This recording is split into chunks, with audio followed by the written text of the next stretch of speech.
motherfucking boss for real. I'ma do it like a motherfucking boss like me. I'ma do it like a boss. Right. Hey, yo. We hot. All right. Ladies and gentlemen and ladies, I am your host, A1, and this is the episode of Boss Game Beat All Game. And I got with me none other than the champ, Karim, Hard Hitta Mayfield. Hey, what's happening, man? Hey, look, I'm happy to be on this thing, man, with A1. Yes, sir. Yes, You sir. dig. Yes, sir. I appreciate you for coming through, man. I really do that. Absolutely. So, let's get straight into it. Ready. So, why boxing and why not football, basketball, the usual lanes? Right. Good question. Because to be honest, I should have been the next great, football player. Like I'm not too tall in stature, but I would mimic myself after Barry Sanders, man. I was definitely the next. You were shifty? I was shifty, man. Fast and shifty. Strength, power, and the whole nine. And unfortunately, though, I was, catting off and wasn't. And then my grades didn't allow me to, continue on to junior high. Excuse me, to junior to be able to in my junior year and senior year to be able to dominate. So that threw me off. And then, going back to your question, right after I got out of high school, I had a boxing gym had opened right in the hood, right in Fillmore at IDB Wells, man. So I went up there. You were going to school there? Yeah, I was going to school. Yeah, no. So I'm sorry, I had went there, but I had after I got out of there, I went shortly after. So I wasn't going to school just yet. Okay, all right. Yep. So what? I didn't know that. Let's pause on this. Pause. Okay. Let me go back. We're going to get to this. Okay. I want to know about the shiftiness. That Right. threw me for a loop. I didn't know you were shifty. Yeah, man, I was what shifty. What was your seasons like when you was doing your thing? Man, I was doing my thing. Man, I had a great season though. For one, it was hard for me to actually kind of get play until I was able to get in there. You know what I mean? Then when I was able to because for one, I'm kind of being overlooked. No pun intended. but nevertheless, man, once I got in there, I started shining and, doing my thing. And nevertheless, as I mentioned, though, man, the grades kind of held me back for being able to move forward in that space. All right. Okay. I'm going to have to look up some of this old watch Yeah, footage. man, I got some shit What up there, year bro. was this? That was around 2000, early 2000. Okay, so early 2000. Mm-hmm. So that means you didn't start boxing until I'm not a boxing aficionado, but what I would think is very late. Quite late, man. You was already damn near 18, right? Yep. I was about 18, 19. Goddamn. Yeah, about 18, 19 years old already. And like you said, it is pretty late. Normally people starting at six, seven, 8. Yeah, I mean, looking at it like a Tank Davis. I was just looking at his something on on the internet, and he started at like 7. You know what I mean? And I just know a lot of fighters that actually have become to do a lot of great things in boxing. They normally start at a younger age, but I started at 20, man. But I didn't let it slow me down. That's crazy. Right. Yeah, I started at 20, so I didn't have my first amateur fight until 20. I started training at around 18, 19, and then I had my first amateur fight until 20, and then I didn't turn professional until 24. Yeah, right. That's really, to me, so has anybody else took that path? I don't think there's been another boxer that took that late path. No, it's not too many at all. I mean, there is a few nowadays that you hear about. You do have like some of the a great that's shouts out to Deontay Wilder. He started quite late. Okay. He started pretty late. He was already athletically. But he's just big, though. Huge and crazy power. So that's a one-hit quitter thing. Right. You ain't got that size. Right. No, and also not only that, and for heavyweights, that's not too late to be starting. Like heavyweights got for some reason their longevity, they're longer. They can actually they don't call my 25 is a late 25. Their 25 is kind of still of an early 25. Wow. Right. But they seem to me, heavyweights, this is my opinion, they don't seem skillful. Right. I could be wrong. This is my naked eye. I don't have a boxing eye. But when they be going, it just be looking like, okay, I'm throwing, and I'm trying to hit you with my power punch and trying to lay you down. I don't see the sweet science, as they say, when it comes to certain heavyweights of this year. Yeah, back in the day, Mike Tyson was a heavyweight, right? Yeah. But I only started watching boxing. No, right. I don't know nothing before that. Right. All right. But obviously Muhammad Ali, but right. So I don't see the sweet science with heavyweights. Mm-hmm. Is that normal? Or? Yeah, I mean, and I guess too also, you know, with them being so big and not as fast as like the smaller fighters, it's kind of probably would be difficult to kind of see, you know, boxing IQ for the most part, you know, from them. But it's definitely a lot of skills. I know some good heavyweights that's pretty phenomenal at just athletically good, you know what I mean? And yeah, so it definitely is. But I can see where you're coming from. Just on the strength, they're kind of big. It look like just a whole lot of, you know, punching going on. It's more like a slugfest, so to speak, sometimes. Right. So you started boxing at 20, and you wide eye. So you basically I'm gonna call you a late rookie. Definitely. You're a late rookie. Absolutely. And so your first fight, how'd you do? My first fight I had as an amateur. I actually lost my first fight as an amateur, and I was what they call robbed. You know what I mean? And they robbed me, and I know I was robbed for one. I knew I did my thing though, but I had they had gave me fight of the night. You know, it's like how you lose a fight and they give you fight of the night is because the judges voted me that I didn't win, but the crowd and the promoter, and they were like, you did your thing, and I had got, so, you know, that being my first experience as a fight, it actually kind of deterred me a little bit, because I'm like, damn, I've been hearing about the sport, how crooked it is, how many sharks is in it, so it kind of definitely deterred me, like, damn, I know I won, and they robbed me, like, you know, I feel like they stole something from me, so it deterred me for maybe a month or so, but I was back on the track, though. Hey, Juan, can I ask a question right there? Sure. I mean, because we never hear the real stories about the sharks and the nastiness and the politics and everything that happens. Okay. There's gonna be a whole segment about that. Right. All right. Because I want the inside scoop. I want him to tell the people, because he's on the inside. We ain't. Absolutely. Damn, you fucking me up, P. Yeah, man. Let me do my thing. Nah, shit. He want to get all to the juice real early. We gotta lock in, nigga. Shit. We trying to get some money. Shit. So your first fight, you won, but you lost. Right. And it roused your confidence a little bit, but you jumped in there 30 days later. Like, champ, nigga, that's what you do. Right. So, your second fight was a win. I started continue to win from on and on. I began to win, and man, it definitely put me. It gave me mad confidence, and I started knocking them out though. Really, I'm just like, I can't leave it up to the refs. You know what I mean? I can't leave it up to the judges. So like I was going in there with like mean intent. So you know, with a knockout, they can't be disputed. So for the most part, so I literally, my mindset was to go in there and try to conquer and do what I can do to win. Your career went fast though. Like notoriety, in my opinion. Right. Like when ring boxing, and then ring boxing. Like his shit, I'm like, oh shit, ring on ESPN. Right. You know what I'm saying? And so you learned about the business of boxing early, right? Because they stole a win. Right. Now I want to tell you from the perspective I seen it happen. I'm watching the fight. I don't know who it was, but I'm watching you win the fight. But I'm watching listening to commentators. Right. Telling the audience you're losing the fight. Hey, right. See, that's a good eye, man. Very good eye, man. Like you said, though, sometimes you actually need to watch the fight with the commentators down. They obviously have their agenda. No agenda, absolutely. And when you have a fighter that's more like a house fighter, it's like the home team. You know, they're leaning towards this particular fighter for a particular reason. They got their own agenda. And yeah, like you said, though, it's definitely fights where you can hear like, oh yeah, they. Man, that was kind of one of my waking calls, because I'm watching this shit. Right. But he said something. It was who was it?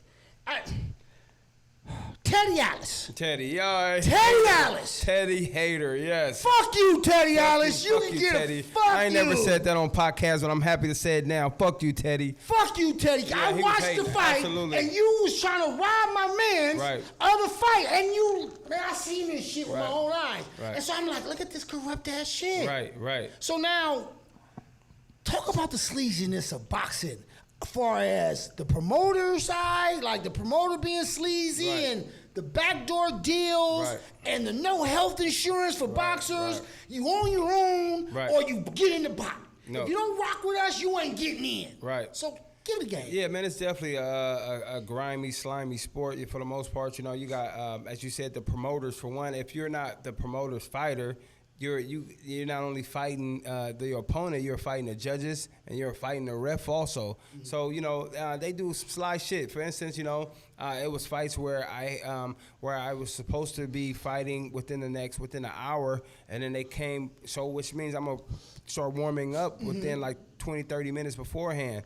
You know, before that. So they end up coming and saying, "Oh, you're next." I'm like, "What the fuck? What do you mean I'm next? I have warm up time." No, yeah, you need to go out right now. So you know, they do shady shit like that. Yeah. So for instance, that's just one thing, you know, or have it to where you know they'll have, for instance, say if you had, like I said, even with the refs, sometimes they can have a ref kind of sweating you, you know what I mean, too much, you know, calling too kind of bad shit for the most part, breaking you at times where they shouldn't be breaking you, you know what I mean? Yeah, I mean, just to give you an example, like, you know, shouts out to Floyd Mayweather, the GOAT, but, you know, you look at him and, you know, if you notice, he only puts in there Kenny Bailiffs. The black brother in there. Why he put him in there? Because Kenny Bailiff don't allow no type of, you know, inside fighting. As soon as you touch each other, break. Floyd put him in there because Floyd's not an inside fighter. Wait, pause. So you're telling me that during the negotiations of a fight, yes, how do one say I want that fight, ref.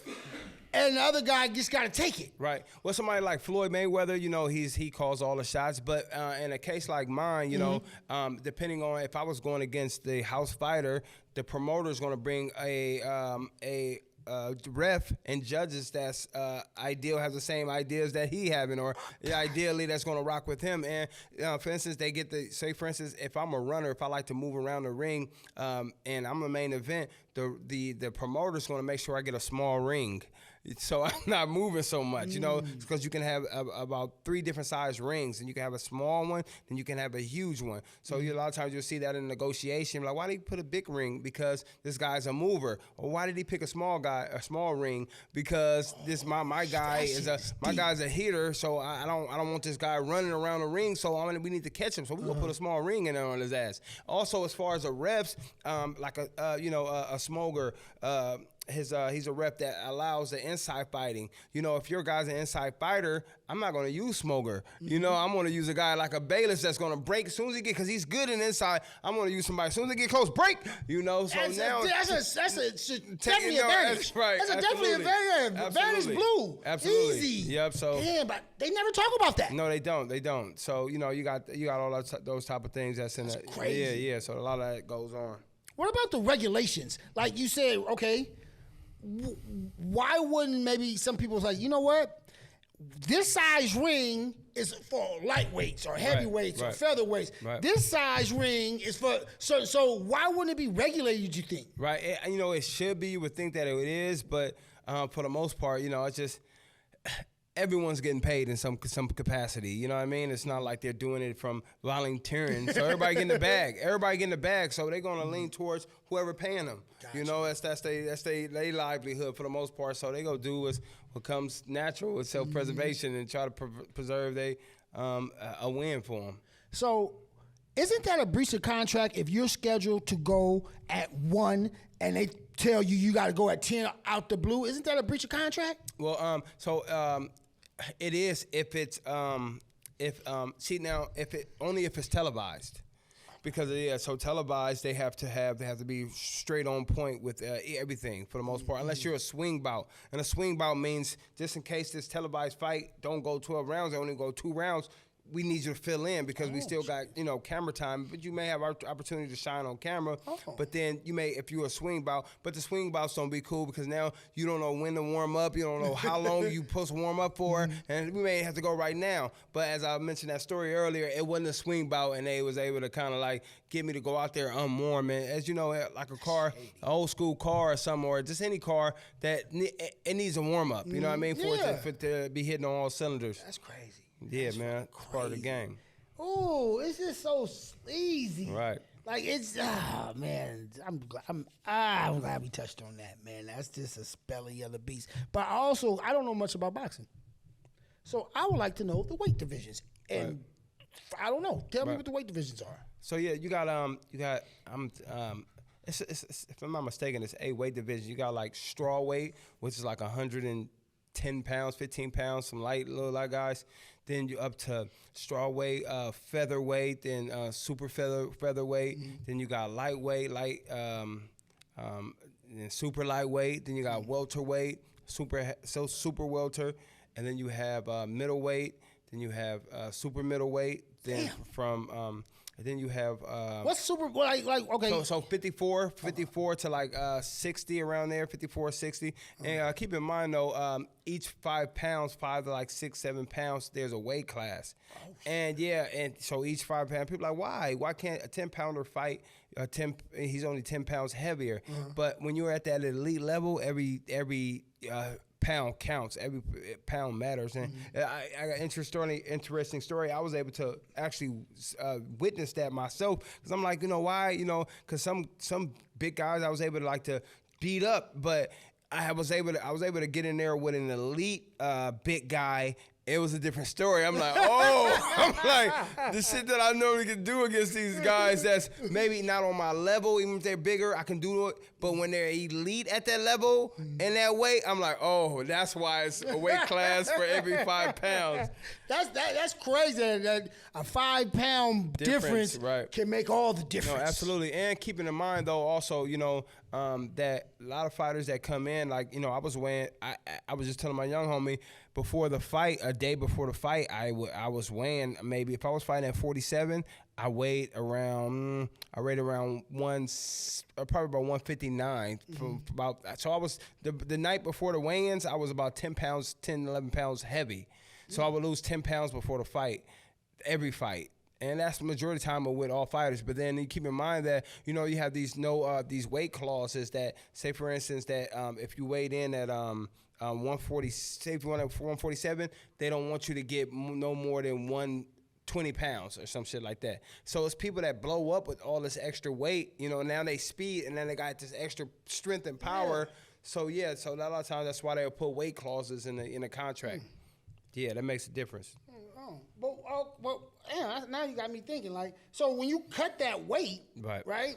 And you can put on 20 pounds in a day? 20 pounds in a day, for sure. Yeah, for sure. 20 pounds, in a day? Yep. And you know, a lot of times they'll say, what is it? You'll see at the fights on a on a card, you'll be like, what's this? What was the weight? And then after they'll be like, what did he weigh today? And you'll be like, wait, how the hell is he weighing that? But that's actually what it is, because a lot of times when you drop that weight, it's water weight though, you know, also, and you're not really like, you're not eating a lot, but it's a lot of water weight, probably at least 10, if it was 20 pounds, probably 10 to 15 pounds of it is water that you actually just, you know, drain yourself. How the hell you walk there? Bro, literally barely making it. So, you know, a lot of times that y'all see fighters at weigh-ins, they look like they're the strongest. They're at their weakest. They're at their weakest point. Yes, you got 20 pounds that you expected to get back next day. Yeah, you're at your weakest. I'm like, shit, I can't get it. Hold me up. Literally, you're at your weakest point. And, you know, it's a lot of times you be like, he's ripped, he's ready to go. Actually, he's ready to go lay down. So that's you over there in a wheelchair. For real, bro. You can't use no extra energy. No, right. Listen, get your ass in here. That's damn. Yeah, See, that shit is so deep, right? I never knew 20 fucking pounds. Yeah. Even for heavyweights? No, even for heavyweights. Yeah, but for the most part, heavyweights, at heavyweights though, you can actually damn near, sometimes they'll have claws, but you can almost weigh what you want to, for the most part. Yeah, it's like heavyweight and up. Okay. 249 and up. Yeah, exactly. All right, okay. Yeah, I know so that. it's up to you if you want to come in. Sometimes people want to lose the weight just because they feel a little faster. You know what I mean? An extra 20 pounds on you probably can make you move slower. You know what I mean? So they'll lose the weight on the strength of that. But other than that, yeah, they can pretty much fight it if they want to. That's crazy. Yeah. So, at one point in time, the promoter for Floyd, y'all was locked in? Yeah, man. I was actually supposed to fight Floyd in 2017. Yeah, he had called me out for quite some time, man. And yeah, I mean, I was getting prepared to fight him. I was training and everything, man. And yeah, unfortunately, they didn't give me the call. They called Andre Berto. Shouts out to Andre Berto. But yeah, man, I mean, Floyd's a smart man, so he made the right decision. And I'm man, you know, you was gonna get you that, eh? man, absolutely, bro, absolutely, man. I was coming in. Guns blazing. I was coming in for sure, 100%. I was coming in rough and rugged. I wasn't gonna try to box a masterful boxer. I was coming in pit bull style and with the rough tactics. You know what I mean? Tussle tactics, man. I had to bully him. So you know, and it's funny though. I seen Madonna, who was like one of the closest one that got to beating Floyd. When I seen him fighting, I'm like, I knew that was gonna be a tough fight for Floyd because I knew Madonna's style, and I'm like, he fights pretty similar to me. And out the gate, Madonna out the gate and did a tremendous job. Some people feel that Floyd lost. I thought he edged it off, but yeah, I knew that style would be conducive to his. I like when that nigga Floyd get that shoulder. That shit be looking good. Yeah, that shit clean. That shit clean. No, it's clean. Like, nigga, how are you just showing your shoulder and you're not getting hit? Right. You gotta respect the guy. Right. This is a little essay at my job, man. He's in the boxing and shit, and he do that little shoulder shit. You know how to do that shit. You have to teach me when I'm doing it. Right. But yeah, man. So, that's the shit. That's what I'm saying. Like, you started at 20. And what was that, 5 years later? About 5 years later, yep. And you getting called out by the GOAT. Right. That's the shit I'm talking about. No, that's talking about like fuck. No, yeah, that was big for me. Well, you know, I had for one, I knew he had heard of me once before for some shit I had did. I had whooped this one cat, but anyways, though, I had one day I went to his gym and I was supposed to be sparring this cat, and you know, I told him I was gonna be there at 3, and he had called me at 1, like, what's up, you on your way? I'm like, yeah, I'm on the way. And then he called me again at like 1:30. I'm like, why is he sweating me so much? Like, I'm coming to go spar. It was in Vegas. And then I showed up, Floyd was there. I'm like, that's why that nigga think he finna shine out, you feel me? And I'm gonna keep it real, the day before, he did okay with me. Like, I mean, he didn't whoop me, but he did pretty cool with me. Like, you know, Floyd was in there, I showed my ass, bro. Man, I whooped him.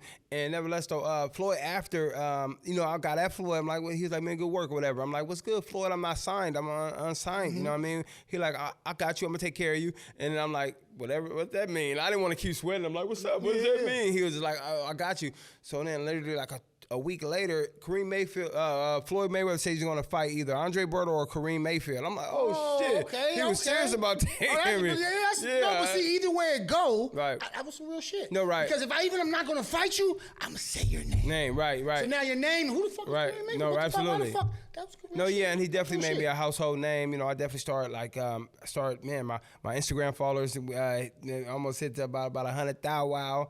Before I got hacked, but yeah, man, they hacked me. But nevertheless, they hacked me, bro. But yeah, so I mean, what the fuck they hacked the boxer for? Right, who knows? Probably they try to extort me. They try to extort me. Yep, but yeah. So I mean, I guess he. With them calling me out, like I said, definitely made me a household name. And then, you know, I had other promoters like, who is this guy? So I had it was a good look for me though overall, for sure. Let me ask you this, because you said something key, and I want to ask 2 questions. A 2-part question. First part is I want to know about the sparring, because I think those are like the dream team practices that everybody talk about, like the real shit you see before the politics get in and sparring. You can see a motherfucker getting a nigga's ass, and you can see. So I think that's like the real truth. Right. Sparring. And 2, do you think not being signed to one of them, you ain't playing their game, so they ain't bless you to the party? No, yeah. So for your first question, definitely, you know, sparring. Some people are like, well, sparring isn't fighting. I mean, it's not, because you do have smaller gloves on. But I feel though, if you can whoop a dude in sparring, you can whoop him in a fight. Like the skill, it shows, because you're doing the same thing. It's just that you got smaller gloves and they hurt a little bit more. You know what I mean? But yeah, so you know, I definitely smaller gloves in the actual fight, an actual or smaller fight, gloves yeah, in an the actual fight. Because in sparring you wear the 16s, and then when you fight in a professional fight you wear 8 ounces. Okay. So it's damn near like you ain't wearing nothing. You damn near punching damn near fists just to protect. It's literally just to protect your hand. You know what I mean, from breaking, but it's not to protect them by no means. So yeah, man. But which going to your other question though, which was not being, because you No, ain't but it's signed. yep, okay. You ain't coming to this No, party. right, You gotta no. fuck with one of these Jews. No, I right. just say that on camera. What it is? Right. You No, gotta it's fuck true, with one of right, these to get right. in. Yeah, so yeah, man, and Cut so that part out later, but you man, ain't gonna get nowhere. You understand? Hey, you gotta get on the fucking stuff. Make sure you edit that you part out. You ain't gonna get nowhere. nigga. Right, no, for real. Did he say what? The J word? No, but yeah, so they, like you said though, I was able to actually sit down with Floyd the day after he fought Berto that night, the day before, and I said we were chopping it up. I went to his house with a friend of mine, Jamie. And he was just like, yeah, man, I should have fought you, bro. I'm like, yeah, it was good. Why you didn't, bro? And he was like, man, the powers that be didn't allow me to. And I'm like, what you mean? He's like, man, they just didn't think that you was going, bring nobody out, because at that point, Berto was already a world champion, and they feel like, even though, he was from Haiti, and though I'm like, bruh, do you know what the Bay is, bro? The Bay, it's not just about black folks, I'm like, I would have had Asians out here going, yee, what's happening, you know what I mean? Like, I said it, man, but it would have been a movement, bro. Like, we would have sold that motherfucker out, you know what I mean? So him not knowing this culture out here, not knowing that we represent, is just a movement out here, he probably thought I was just, unfortunately, black folks only have their family members. You get a Filipino, you get a Latin, a Mexican or something. You got the whole country down there representing. For us, it's just like you may have a hood come out, but like it ain't. But we got, as I mentioned, the Bay culture is a whole different monster though. So true. Yeah. So I mean, like I said though, he wasn't aware of that though. When he said the powers that be. Right. No. Right. No. Right. He telling the And truth. we know who they are. I can see that because I would think though, that's just me. Okay, you wasn't represented by one of the other ones. No. Right. So the powers that be wasn't gonna let you get exactly. that because you ain't paying into their league. No facts. Exactly. So it ain't about man. He ain't signed to us.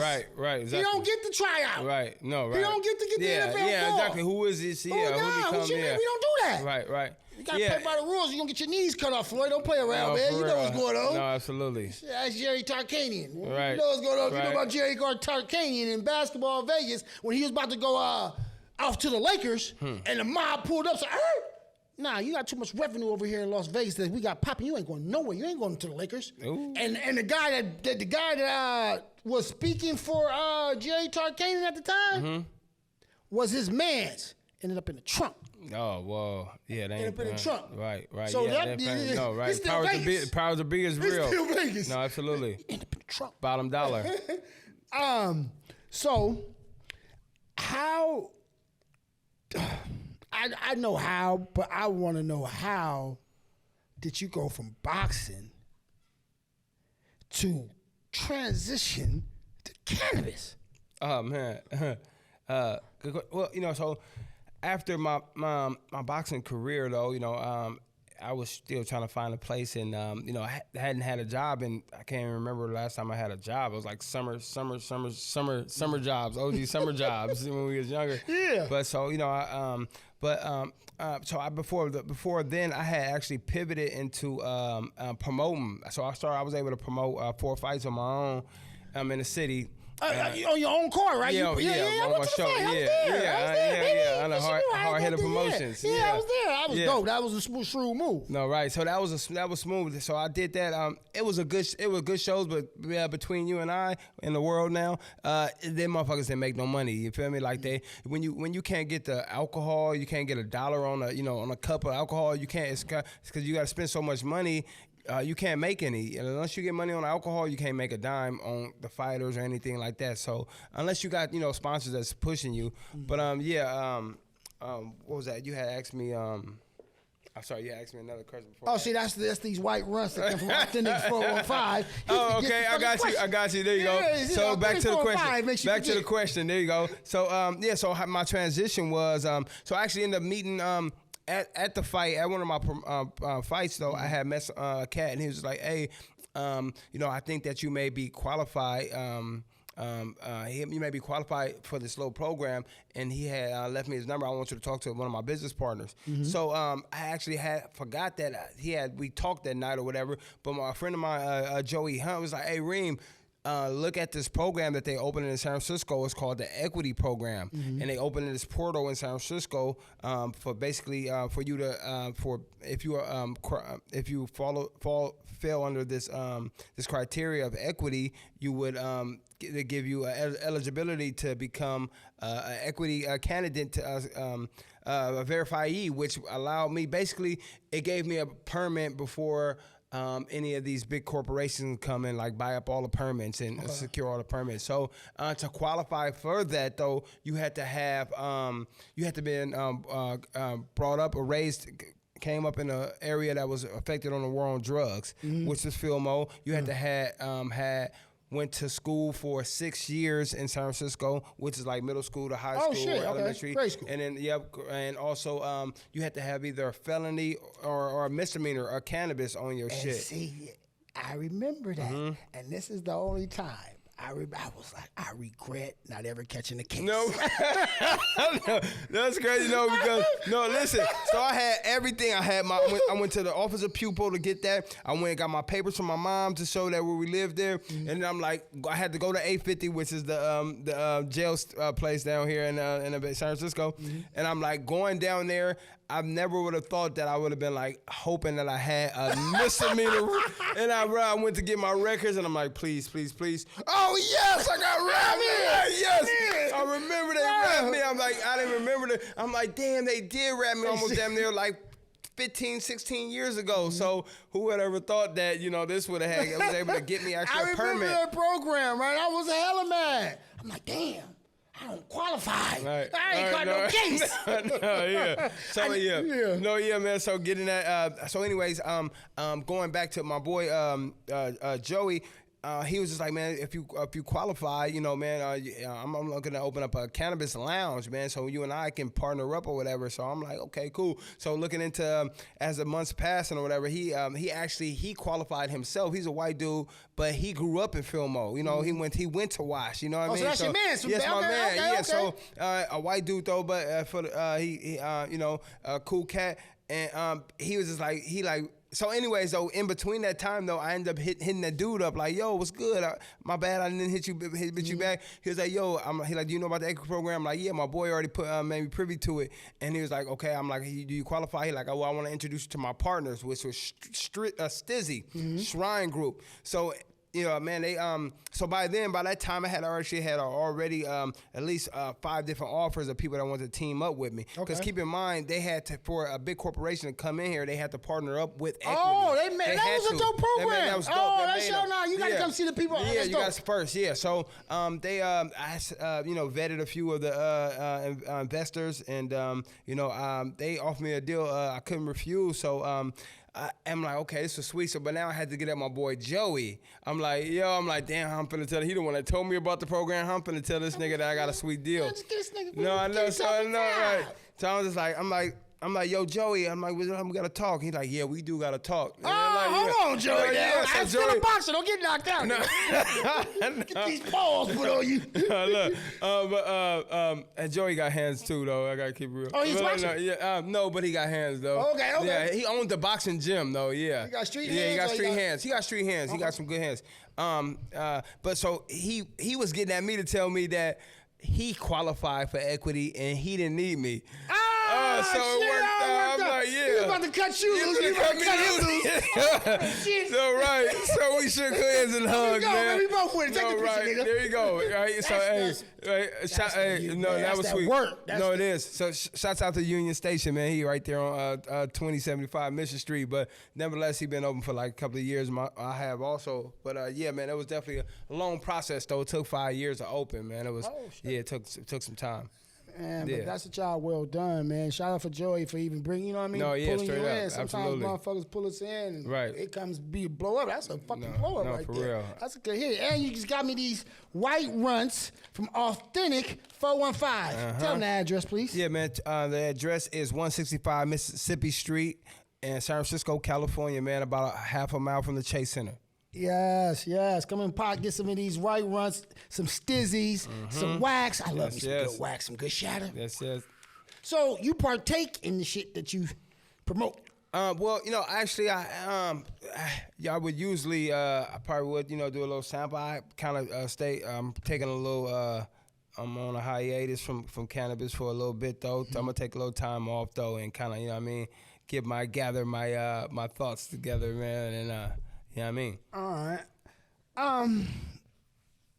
I want to talk about something. It's a little deep to you, and from what I read about the BART station PD killing your brother wrongfully. Right. And trying to cover it up. Right. Please.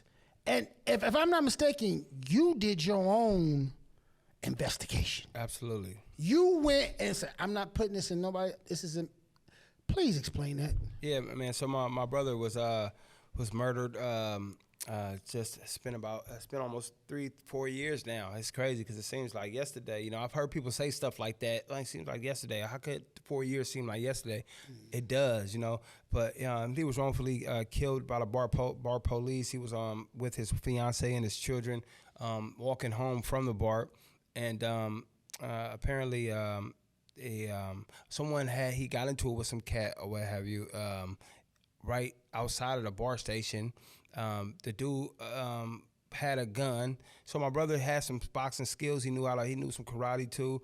Kuksuwan. I was doing. Yeah, Kuksuwan helped your boxing career. Yeah, man. Yeah, definitely. Kuksuwan. Shouts out to Yande Chambers. Oh, Yande has barefoot. You gonna get this work, right? Right. You already know. No. Yes. So yeah, man. I'm sure my brother tried to, when he seen the strap, tried to disarm him. That's what it sounded like. They start fighting. Fortunately, though, the children had walked off with their mother already, so they weren't able to witness that. But so he tried to disarm him, and a shot went off. Pow. And then that's when the police apparently had heard them and ran over to him. And so with the story, the narrative that he painted was that. That my brother, he ran up and he told him to drop the gun, and my brother didn't drop the gun, so he did what he needed to do, and he shot my brother 3 times. So for a whole month and a half, he tarnished my brother's name and saying that he was the media tarnished his name, saying that he basically didn't drop the gun. He shot it at once, and he was putting lives of innocent people in danger.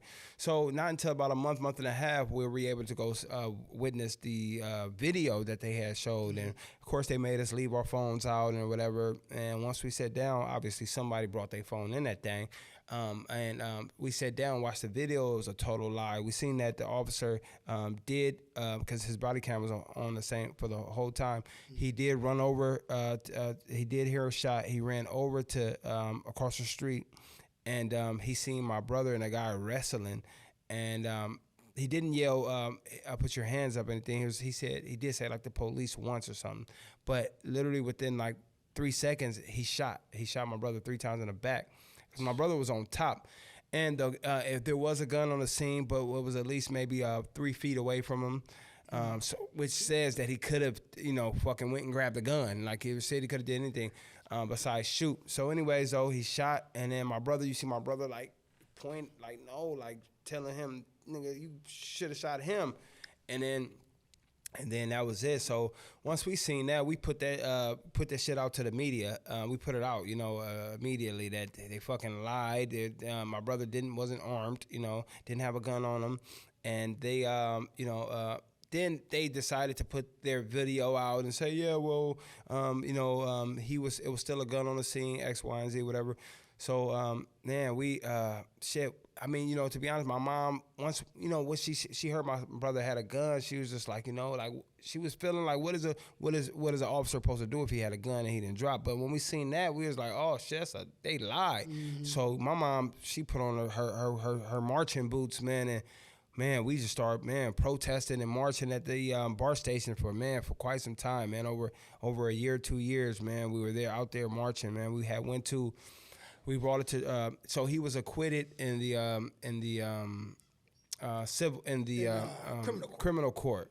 she was acquitted because we know they always acquit. They acquit. They people that the police, you know.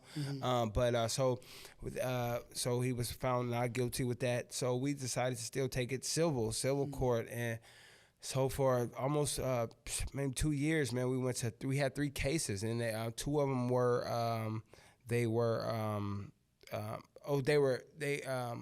mistrials. They were 2 mistrials. So man, that was hard on my family. On the one to keep having to go to court again and again, keep having to rehear, listen to the same, testimonies, and hear, my brother being shot, and seeing the same video, seeing Officer Matu, the demon Matu, shall I say? And nevertheless, man, that third trial though, we actually got a victory. We was victorious in that one. So we won the case, and yeah, man. What's another thing was crazy is that they still ain't paid the dividends. Like, yeah, they're still, yeah. So it's because they had so after they took it to court, after we won though, they said that the court, the DA or whoever was going to file in though, said that they felt that they gave the family too much money. Yeah, that's not your position to say. Right, shady as fuck though. Like after you won, y'all, so they decided we needed to do one more mediation. So we sat down in the mediation. We had to take it to the higher courts. We had to take it to the superior court. Okay. Yeah. So what is the court system local? Superior. Yeah, I think Superior is the highest one. Supreme Court. Supreme, yeah. Supreme, yeah. Well, they have like a Supreme in the state, then they got the big Supreme. Yeah, exactly. So you're talking about like the state Supreme Court? Yeah, I think it could have been a state. Something yeah, like that. Yeah. I ain't in politics. So yeah, man, they so anyhow, we were he was found guilty though on that. So that was just recent. That was literally he just was literally found guilty on that. So again, we still a waiting game on when they go pay out, what was due. But again, as a trip though, they tried to have my mom to settle for like after she already won. They were like, well, they gave her too much. Will you settle for a fraction of the cost? A fraction of what they were what they allotted to. That she already had been awarded. Right, awarded. Hey, when the fuck you gonna cut the chat fast? No, right. So they tried to. Yeah, my mom. And my mom was like, no. My mom was like, take it to the Superior Court. And her attorney was just like, well, Shalonda, this may take another 2 years. My mom like, what the fuck else do I have to? She didn't say that, but basically pretty much, what the fuck else do I got to lose? Like, I already lost my son. Yeah, fuck what these 2 2 hours? years. Yeah, fuck these 2 years. You know what I mean? So, so they made us wait. That's why it's been like 4 years, as I said earlier. But yeah, man. So again, still another waiting game. Let me ask you this. The representation that represented you and your family on your brother's behalf, was they fees already paid? Because they have to, don't they have to pay they do. your family attorney fees? They actually, and they didn't in a civil. I don't think they had that in a civil. No, actually, I don't think so. So they didn't. No, they didn't. Fortunately, they. So if I'm not mistaken, during the they are allowed to negotiate, like if for a win, like they're allowed to negotiate what they can take, but ultimately, for them years, it's pretty much pro bono. They're kind of moving on a pro bono and looking to be paid after. So they normally take a significant amount because they're doing their work pretty much pro bono. Pay me on the back end if you win. No, absolutely, yeah. And if they're only going to take a case like that normally if they know they have more of a higher chance to win. They ain't gonna wait 2 years. So, and the fucked up part about it, and this is what really fucks me up, right? And about these whole, first of all, we give authority to people who don't need it, right, or don't respect it, right. But this is the fucked up part about it. And if we want to change the program, I'm gonna give you guys a way. If we stop letting the money come out of the tax people's state money and start coming out of these police retirement funds. Right. all that excessive killing, that should have stopped. Absolutely. Because it's coming out, all these settlements and shit. Why are y'all holding on money that ain't even yours? No, right.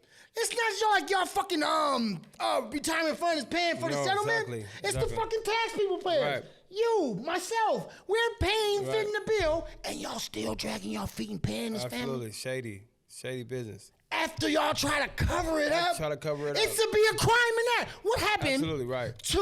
I got charged with shit. Hey, motherfucker, you got charged by committing a crime, by doing another. Wait a minute, that's extra counts. How the fuck do you not get charged criminally for trying to cover up a murder? Right. That's clearly a fucking charge. Right. Make that make sense. You're covering up a murder. Right. Oh, you just wipe my hands. Right. I'm lost for words for a second, man. This shit really fucking with me right now. Because it just makes no fucking sense. Right. Okay, let me try to carry on. But I want to tell you this that you probably didn't know. Me and your brother had our own personal relationship when he was being a knucklehead. Right. I used to see him all the time in the L's and shit. And we would talk and shit. Cause, we fam. We talk and shit. But nobody, I would never see him with y'all. Right. He wasn't fucking with y'all for whatever reason. I don't know, when he was doing this little knucklehead stage. Right. Well, he was just fucking with his age group. Yeah, that was his age group. Right. But I'm like, well, why are you down in the L's? I know you ain't selling no dope. But he just was rough and tough. No, right. He just rough and tough, right? But then he ended up, I think he went to jail or something. Yeah, he went to jail. And actually, a lot of times people don't reform. There's not a lot of reform in coming out of jail. He actually changed his life when he came out. Yeah. Slimmed up, mind different, whole different maturity level than what I said. Oh shit, that happened fast. No, right. Usually it take a little longer time. Right. And so when that shit happened, it really fucked me up in the head. I'm like, damn. When he was doing his knucklehead shit. Yeah, right. Right. Fam. Sometimes I'm like, damn, what the fuck? Right, like the good die young. Yeah, like, what the fuck? You feel me? And a motherfucker fucking with him. Right. Yeah. And that's why Nipsey say stay dangerous, man. You know what I mean? You can't. He was. He didn't go out, but this motherfucker from Satellite dude. Right. Right. I can't fuck. Oscar Grant, same situation. Same shit. Yeah, how the fuck do this shit keep being allowed? We have no checks and balances. We have no say. Right. I thank the person who snuck that fucking phone in so the world can see the truth. Right. Because they sure wasn't going to fucking tell. No, they wasn't. They was going to keep lying. They was going to leave that on there and basically his name tarnished. And what was sad about it, once we figured out, they had already put the word out that my brother had a gun. So we had to damn near convince people, like, man, come march with us. You know what I mean? Come help us because they lie. You know what I mean? But the media had already tarnished his name and blasted his name that he was, had a gun and all that. Smear campaign, so to speak. Exactly. So yeah, man, it was definitely. We had some. We had a decent amount of support though. But again, people. It's everybody don't, people got to go to work. People have, don't have that longevity in them like that to really be consistent. I watched from a distance. I watched the courtroom proceedings. Right. I watched when y'all would go in there, and I watched. I can't think of her name. God darn it. Salah? Nope. Oh. Nope. Hey, she was going in too. I can't think of your boy's sister name. Oh, Hafia. Yes. Yeah, right. No, yeah, she speaks word. Yes, indeed. Yes, Hafia's going in. But your brother was a good soul. Your brother was a good soul. Straight up. We did have some bad souls. He wasn't one. Right, no, absolutely. Yeah, his name mean peace, man, and Charlene mean peace. He definitely had a worthy soul. We actually went to go see some art at Yoba Brina yesterday that an artist had done a huge piece of him. They painted a picture of him out of spray paint. It was pretty well done. Awesome. Yeah, you can go check it out at the Yoba Brina Center. And they got there's some dope pictures there of a lot of black men that was murdered from the hands of police officers and some senseless crimes also. But there's some dope pieces down there right now with. That's what's up, man. That's shout out to whoever did that, because that's what's up. You can live forever in that. Absolutely. People can, That, right. Yeah, man. I'm still fucked up. Like sometimes I want to talk about it. I wanted the people to know how shady shit is. Right. And this ain't no fake shit. This ain't Right. here. This is real life shit. Real life. So some of this shit that y'all see today, I want him to spread that message. Like, look, man, pay attention. Right. These motherfuckers have changed the narrative at a blink of a half to Quick. benefit themselves. Quick, absolutely. Oh shit. Yeah. So let's just get back to boxing a little bit. Okay. So not only did you progress your career, shot fast, you came back to the community and start training the youth. Tell me about that. So yeah, man, I had a great mentor and coach, Coach Ben Batista. Shouts out to Coach Ben Batista and Coach Ken Watson. And they were able to pretty much mold me into mold me into the guy I am today for the most part. They definitely had some parts in that, and just me having that done, with me and done, being amongst older men like that, it taught me a lot, and it gave me a lot of advantages, I should say, compared to other people that wasn't laced, So I felt like I had to give back the same way, man, and I felt like how fortunate and blessed I was to be able to start so old in a sport that that's normally people start young. I felt like that's that was my job to do. And my mom and my grandmother has always been giving back to the people, back to the neighborhood, and back to her people. And I feel like that was my calling too. And man, that's out of all the stuff I do, that's what I'm most passionate about, is helping our youngsters and helping out the less fortunate. Mm-hmm. And the thing is, you totally free. Right. You train totally free. Right. You don't need no $30 a day. Right. You sign up. Right. Totally Totally free. free, It don't man. get no better than that. Right. That is the fucking second best word in the vocabulary besides love is first, Right. free is second. Right. Those 1 and 2, motherfucker. Right. Everything else fall in your category. But it's love first, free second. But Right. it's free. Absolutely. Yeah. No, absolutely. For sure. Right. And yeah, I mean, I did the free too. I mean, and I don't get me wrong, I'm not like, balling by no means. Don't think the cannabis club is some cash cow or, it isn't by any means. But I just know that how expensive it is, first of all, in San Francisco to even go to a gym, to even drop in the gym, it's $30. You know what I mean? Just a 1 day use, it's $30. So, these, people in these urban areas, the youngsters in these urban areas and inner city, a lot of times they don't have access to money like that or even resources to be able to potentially train or become something that that I was able to make myself out of. But and again, I always tell them too, it's not you. Even if you don't become a champion, you'll learn how to be a champion of your own self, though. Yes. You learn how to be complete. You learn how to be dedicated. You learn how to. You'll meet a ton of people, and ultimately you'll learn how to fight. Like what I mean? Because shit, at the end of the day, knowing that you can whoop some ass is always confidence. Hey, let me tell you, on the low, right? How motherfuckers be like, you get into it with people, right? So I make sure I watch for the signs. Right. So I go out to little bars. First thing I'm checking for is cauliflower ears. No, right. First thing I'm checking for. Right, good shit. Motherfucker, me see who here drunk with the cauliflower ears. Let me make sure I stay distant. No, good Because them point. a different breed. No, them good niggas point. will punch you and wrestle you down to the floor. Choke. Absolutely. What the fuck, huh? I don't have any problems with you, nigga. No, right. No, it's funny. Yeah, I've been. It's funny. I actually been doing some jujitsu lately with over there at Ralph Gracie's on 8th Street. Shouts out to Ralph Gracie.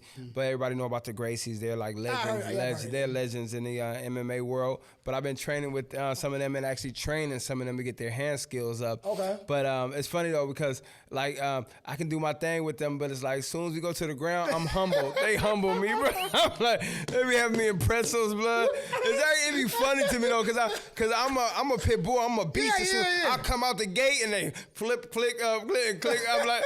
Tap, all right, you got me. But I love the challenge though. Like yeah, man. You confident motherfucker for the first 4 seconds. Right, yeah, right. Yeah, you got me. Right. That shit is dangerous. It is, bro.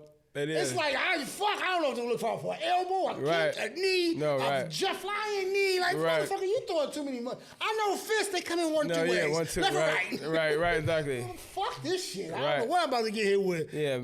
Man. So, oh shit. So if I was a young fighter, right? Mm-hmm. And I'm jumping in the game, but I want to know how the money work. Right. What advice do you give a young boxer how to get his money in the game? You know what I'm saying? Like to come. I see a lot of boxers and shit. You know, they do the shit. They do the shit. And people take advantage of them. Right.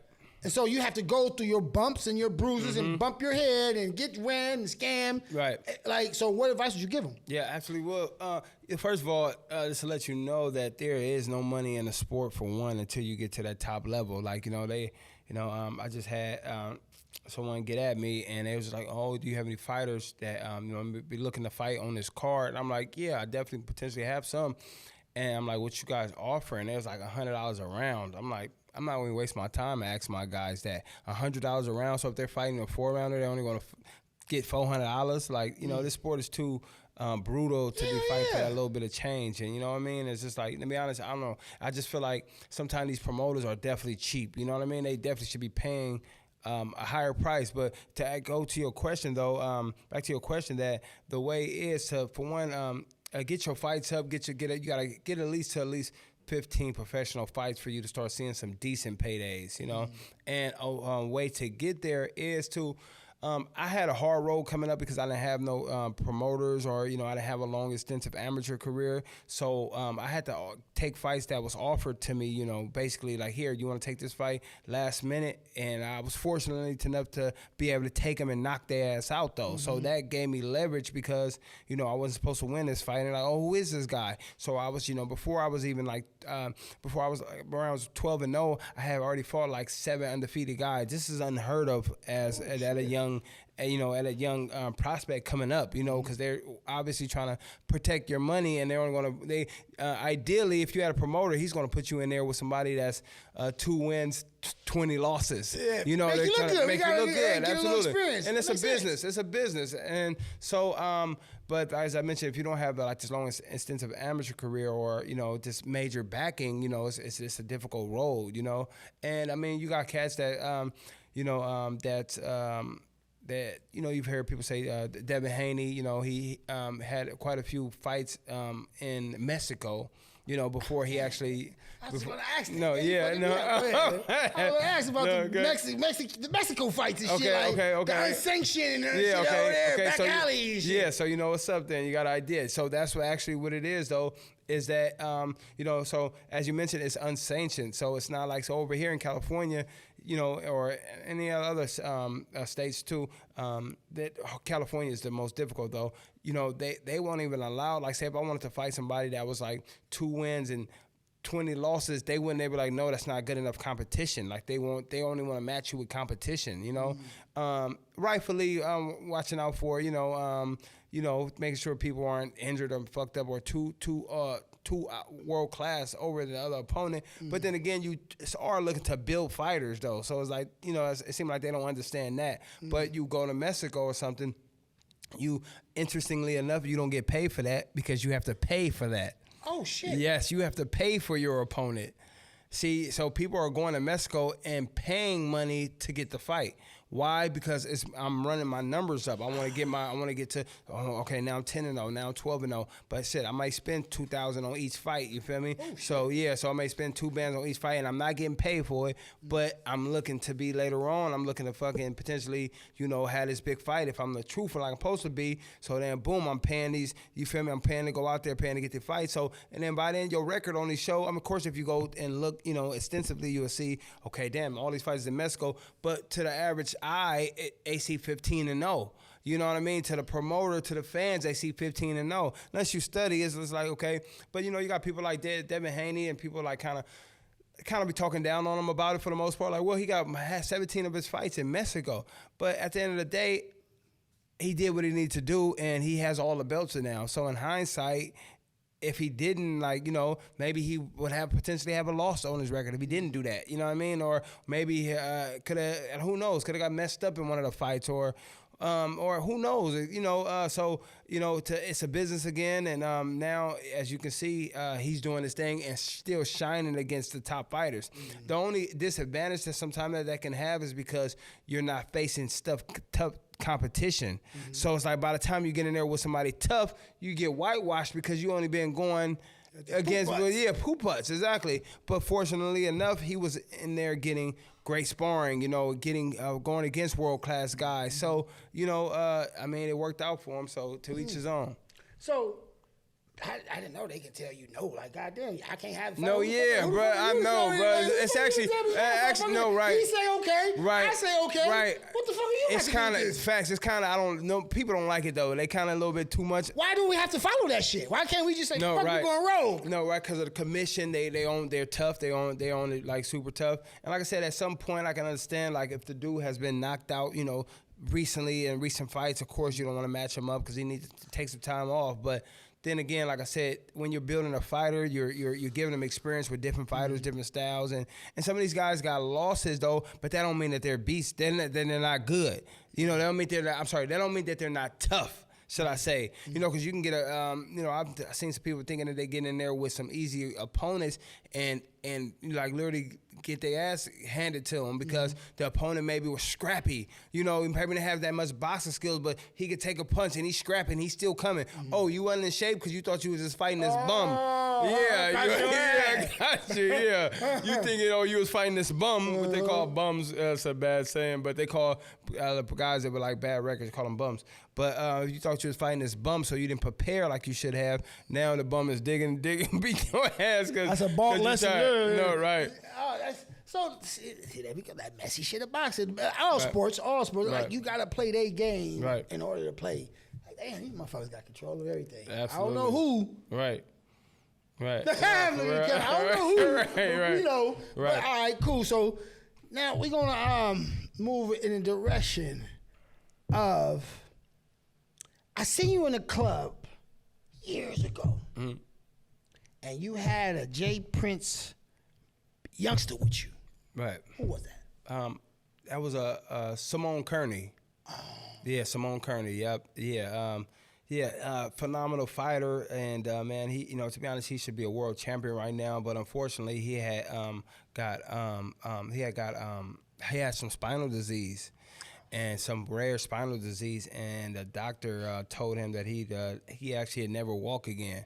So man, he was phenomenal too, man. He had great power. He used to spar Andre Ward, used to do his thing in there against Ward. Of course, he not beat up Ward. I mean, because that's Andre Ward, but he used to do his thing with Ward, And I think you could have got with Ward. Yeah, man. He with him and I sparred a couple of times, man. Even though he was heavier than me, and he bigger than you. Yeah, he won. He fought at as high as 75 and as low as Is he 60. bigger than you or just taller than you? Both, yeah. Yeah, because you big. You short, but you big. Right, you ain't a little nigga. Right. Yeah, you got some muscle on you, right. No, so yeah, that story didn't end too bad though. He's they told him he wasn't gonna walk again, and literally I just seen him on, like, we keep in contact. He in Texas. I just seen dude literally doing backflips, bro. Oh shit! Literally, like from one story I seen, like I be checking on him time for time. One day I seen him like I'm about to on his story, on his Instagram. I'm about to take my first walk, and I seen him. He was walking, and then probably several months later. Okay, y'all, here I go. I'm about to go for a run. He was running, but it was, he was running awkward. Yeah. And then I looked in the shit. He's like, oh, I'm about to do a flip. I'm like, what the fuck? You fucking flipping, bro. Hey, he so fast he forward showed this me, man. shit. He showed me. He showed the world that, whatever you put your mind to do, it's not just a cliche, man. It's like, it's possible. And then don't believe what the doctors say. Yeah, they keep pushing. They educated guess. Right, educated guess. They told him he wasn't gonna walk again, man. The dude is flipping, bro. Yeah, fuck you. Shout out to Simone Kearney, man. So, did you and Jay Prince have a deal on the table? Jay, him and I went to a camp for some time a while ago, and to be honest, Jay was cool. Jay was cool. It's just that, like, how they like things set up, though, it just wasn't my cup of tea for the most part. Like, I went out there, and, I was able to stay out there for, like, a couple of weeks, though, and do a whole camp with us. He looked after us. Jay was cool, but, again, though, it just wasn't a good look for me. Yeah, it didn't fit, but shouts out to Jay. He definitely looked out for me. The whole team, Cash, all of them, they looked out for me. Yeah, so they definitely some cool folks that I still mess with anytime I go down to the H. Yeah. Mm-hmm. You went to the fight over in Dubai, right? Australia. No. Where was it at? It was Oh no, it was Australia. It was Haney. That was Haney. Yeah. Oh, but you talking recent? It was during the vaccination time, and you had to show your vaccination card. Oh, it was Australia. That was Australia. It was, And who was fighting that time? Devin Haney. He was fighting to fight for the titles when he was fighting to get all them things. You ever thought about being a promoter? Since you know the game. Yeah. Like I said, I definitely I did, and I attempted it. I attempted it. So when I did the show at the Armory. And I did the show at the Armory. It sold out. Like 2,500 people, 3,000 people was in that thing. It cost over $100,000 though, and took a big loss. Yeah, we sued though. We sued the Armory because they gaffled us. That was my first time doing promoting, and she knew I didn't know uppercut from, but she knew, and she got me. On the inside, she got me. So we was able to sue them though, and we was able to get 20,000 back. So then after that, we ran. I did the 2 shows at the Fairmont, and then them was lit. Them cost like 75,000, 80,000 a piece, but them like they just broke even, like no money in it because you can't get no money on the alcohol. When you can't get no money. So I'm saying that to say is that to answer your question is that I would though if the opportunity, if I got the right sponsors and things like that. But other than that, it's like. It's kind of hard to make a dime. How this shit is like a monopoly. The way they make the way it's like they plan. No, yeah, and it's like they plan the scale a certain way. Like damn, you can't if they charge you for this and then you're trying to charge for that. But then like damn, you would think it'll be a win somewhere, but like damn, everything damn near be evening out damn near. Like damn, you would think this would be the win. Like nah, it's funny though because my friend mother just told me that Mim, she over there at Nat and Betty's. Cause she cooks, she has a store. It's like Afro-Cuban, Caribbean food or whatever. But she was just saying that. So I'm like, y'all winning, huh? She's like, baby, you know how much my rent is? As soon as she said that, I'm like, she's like, baby, that's like they make it to where you can't really win. She's like, it would if I had the spot, it would. But yeah, so that's just They got this game down to us. No, right? Mathematical, bro. It's like absolutely just like the taxes in the credit system. The way they playing with that shit though, it's the same way that they play with the economics. These are the secrets that we're not privy to. Right. There is a mathematical combination that they've been using for centuries and shit, and they're a cult. Yeah. And a cult don't mean nothing but just hitting. Right. It don't mean all this extra ass shit. A cult don't mean nothing but hitting. Right. So they keep this fucking information from us. Esoteric knowledge. Yeah, they ain't gonna let us have that shit. Right. So, damn, I had it. You said something. Fuck. Oh, A1. How did you forget what you said something? Oh. Why? What is the red tape around the fucking liquor? Like why can't you get the door per se and something off the bar? Like why is it's not no fucking tops? Ain't no titty tops up in here. Ain't nobody topless. Why the fuck we can't get no liquor in the joint? Right. Well, I mean, as far as that's where they make all their money at, because they can inflate it to so high, you know what I mean? And just even at the Armory, they were like the for a little cup of drink, damn near $25 for and that buy a whole bottle. So imagine how many cups that one bottle fills. So they just don't want to give you no room with that, bro. It was just weird because motherfucker, without the event I'm throwing, right. You ain't gonna have no right, 100%. So like, why? What are we doing here? Like, bro, they didn't even want to give us $1 on a cup. Like, can we get $1 on each cup? Sorry. See, you had more out there. I'm walking out. Fuck you. Right. I'm that guy. Damn, I can't get $1 on the cup. I'm bringing in some business. It's not like I'm coming with my hand out. No, exactly. It's called partnership. Right. You win, I win. It ain't motherfucker. You win, I break even. Right. That ain't a partnership. It's some bullshit. You running this game. I mean, that was a con game. Shit, that nigga pulled the thing. No, absolutely. No, not even only that. I mean, and then I was towards the end, like a few of them shows, like it was like pressed for money, where the money was already to the end. And it was damn like, and like, for instance, like, the cops, like 2 days before the fight, it was just like, you guys are going to have to hire 5 cops here. So I'm like, well, first of all, we have like a ton of security guard, and they're like, you have to hire 4 police officers. We like that. And then first y'all going to tell us 2 days before the fight. You know what I mean? It's like, it was crazy. And then it's like, well, because we heard that Mission Street, that you and Fillmore could potentially be fighting. I'm like, I got. Who told you that? We don't do hearsay in the police department. You can't do hearsay. Come on, Brian. I'm like, it's black and brown out here in the city. We fuck with Mission Street. You know what I mean? And I actually put a Mission Street Mission Cat on the car, Purnell, on the car, right? You know what I mean? On the heard. No, right. I heard. So I'm going to punch him in the face. Right. So then they go say, we need. First of all, they wanted cash. Oh, yeah, absolutely. They don't want no paper trail. No receipts. I'm not paying y'all. Right, man. I'm not paying y'all. Fuck that. Y'all cancel the show then. It's on you. I'm not paying y'all. Right. Y'all want cash? Y'all extorting me. Cash, $5,000, bro. $5,000. This is extortion. And what was shady about it is that, you know, literally when I walked in there, the police was literally just watching the fight, bro. They got paid to watch the fight. They wasn't standing at the door. They was literally just chilling, bro. And I'm like, bro, this shit is shady, bro. That's extortion. Extortion for sure. And you supposed to be protecting and serving. And you robbing the black and brown community. Right. When we try to so-called pick ourselves up for what you call the fucking bootstraps. Right, with no boots. Right. See what I'm saying? Like, this shit is just crazy, right? When it comes to this type of shit. The police does this type of shit. Right. In every aspect. Every aspect. Cover up a killing. Right. Extort a black man that's doing legal business. Right. Right. And let's hold on real quick, since we on this police corruption shit.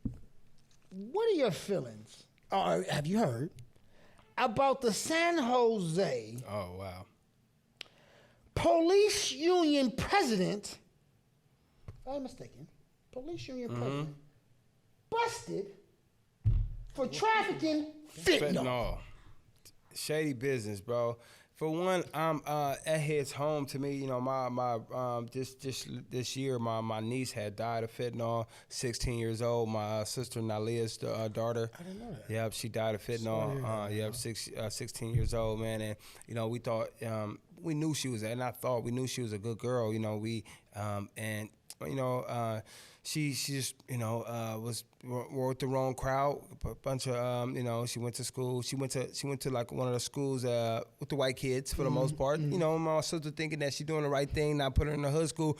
But you know, they've been exposed to pills since they've written Ritalin and all that shit. All of these pills were young. So basically, she got a bad pill, bro, and you know, and she died. You know. Yeah, so I was saying that to say is that, you know, that shit hits home, and for her to be someone that's supposed to be watching over, that is the evilest. That's evil, and like you're a part of that. Knowing how many people die per year off of that, you know, off opioids total, and it's like, okay. So with that said, I feel like all the cases that she's tried needs to be dropped immediately.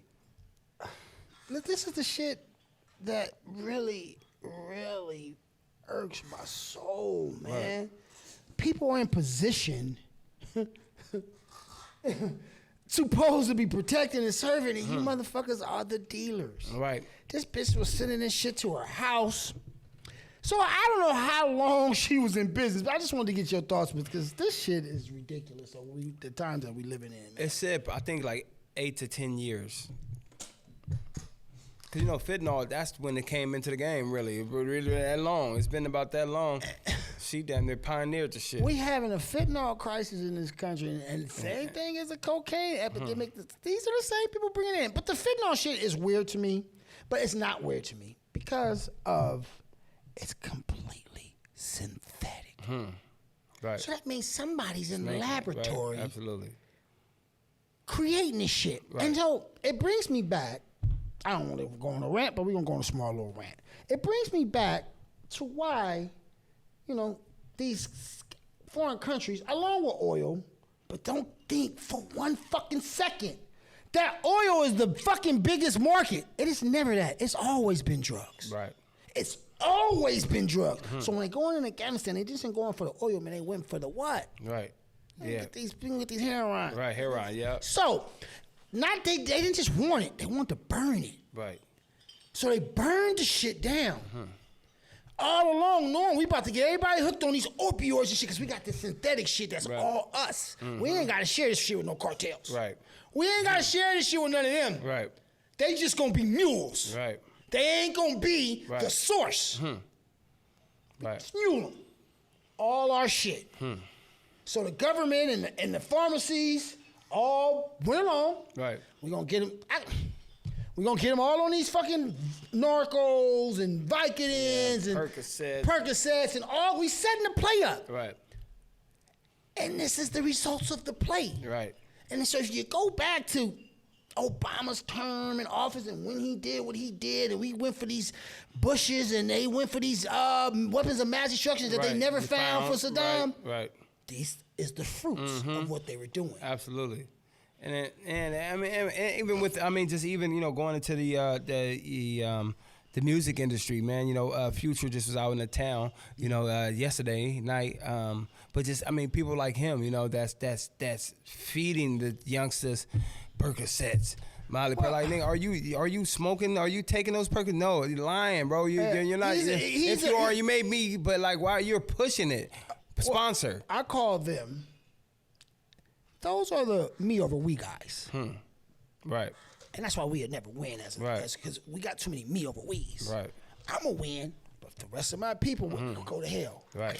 I couldn't live with myself at that age, and I'm still pushing something poison. I ain't got nothing alternative. You ain't got nothing smart to say, nigga. No, yet after all these years, you ain't gonna give a nigga no game. Right, you got the bag now. Like you ain't switched now. Some people understand they get in the spot, then they switch. I mean, you heard a young boy. I commend him and what he been doing. NBA young boy, you know what I mean? He's saying now, like, man, the people that he spoke about, he's saying that he feel guilty for, you know, murders, deaths, you know, because of the language, the verbiage and language that he's put out. And yeah, that's a young man saying that. Like, Future, like, what are you doing? Like, you know what I mean? I've always, I don't want to, but it's as clear as day. It's clear as day. You motherfuckers that's of age, because you know, ignorance is young. These rappers that's of age that still push, they don't understand what the fuck is going on, man. Absolutely. You and me over we guy. And you don't give a fuck about you and your people long as you get to your little extra perks. You know what I'm saying? But, you know, with that being said, fuck you. Extra perks, no pun intended. But but that's a situation that is very troubling in our times today. Absolutely. So back to the boxing here. So you gave me the game on how to promote. Give me the game of who you would promote. Right. If you what would you see in a certain boxers? Like, what do you look for? Right. Like, because our naked eye is not trained like your eye, because you trained to see, because you understand. What do you look for in a fighter? Well, a good fighter out the gate, you want to see what type of conditioning he is, because you see a lot of these fighters, they may be skillful, but yeah, how skilled could you be after, you know, when it's time to go into the later rounds, you know? So to see if they're conditioned, that shows you, for one, it shows you the dedication, you know what I mean? Because, you know, you can say why you didn't get this or why you didn't do that because you're a manager, because you're a trainer, but there's no reason for you not to be in condition. That's on your own. So that shows, for one, that shows, you know, that shows that you have the ability to be self-motivated, for one. And, of course, you know, your basic skills, your speed, you know, power, defense. You're definitely looking for a defensive fighter. You don't want nobody taking shots. You ain't trying to have nobody get knocked out. You don't want nobody having no brain issues, you know, anything like that. So you're definitely looking for that. But ultimately, that grit, you're looking for somebody that's gritty. You know what I mean? That has that hunger, that's looking to, you know, go for the kill for the most part. You know, and I mean, a lot of times you got guys that may be skillfully good, but then they don't have necessarily that grind, that heart in them. They, you know, when the going gets tough, you know what I mean? So once you start seeing that out of a fighter, I think everything else can pretty much be added. So you said earlier that there's no money in boxing, and there's no money really in boxing promoting when it comes to trying to build your brand from the ground up, because there's all these motherfucking angles and shit you gotta jump through. So what about Damn, I forgot my train of thought. What about trying to work around certain areas that they don't see? Like how can we get to? I beat them at their own game and they didn't see me. Like how Michael Jackson sort of like got out of Sony and owning half of Sony was there before they killed him. Like what angle? Are there any angles that you like? You know, I never thought about that. Or how can we get around them? Yep. I think probably the way to possibly get a good question though. Getting around them would be. For one, you know, we need a venue that we own ourselves, you know, because there's the venue. Really, that's where everything, a lot of the stuff costs. You know, the venue you're paying for. We get a venue that where you know you're only paying a low overhead or something like that, and where you can get some money on the alcohol, you can win. Because, you know, keep in mind that in California, if you promote a fight, you have to have 26 rounds at the least on your card, which means you need to have several 4-rounders or maybe 2 12s or something like that. But nobody's going to come see just 2 12-round fights, you feel me? So you have to, so now keep in mind that you're going to have to pay for the fighters' purse, meaning, you know, their payday. You're going to have to pay for their medicals if they need medicals. You're going to have to pay for their flight in. You're going to also have to pay for their per diem for each day that they're there. You're going to have to give them food money, a hotel, and his coach food money, flight in, man. So all those costs all come into account. Yes. So considering that, so again, if we had a venue, you know, it can be a win. I'm working with a venue in the city. I'm gonna do an amateur fight though. I've never done an amateur fight, and I got a few youngsters like Reem do an amateur fight. So I'm gonna do an amateur fight July 8th at the African American Art and Culture Center in the parking lot. First time. Did you save that building? I did. No, I saved Yoshi's. Yoshi, yeah. I'm like, yeah, you saved it. Yeah. I gotta fight Yoshi's. No, yeah, right. No, yeah. Unfortunately, it's not big enough. It's huge, but it's not enough space to like put the ring. But we will do something at the African American Culture Center in the parking lot July 8th though. So that's gonna be a good look. But yeah, so they actually looking to get Yoshi's again, open that back up. I'm looking to potentially do something up in there again. Yeah.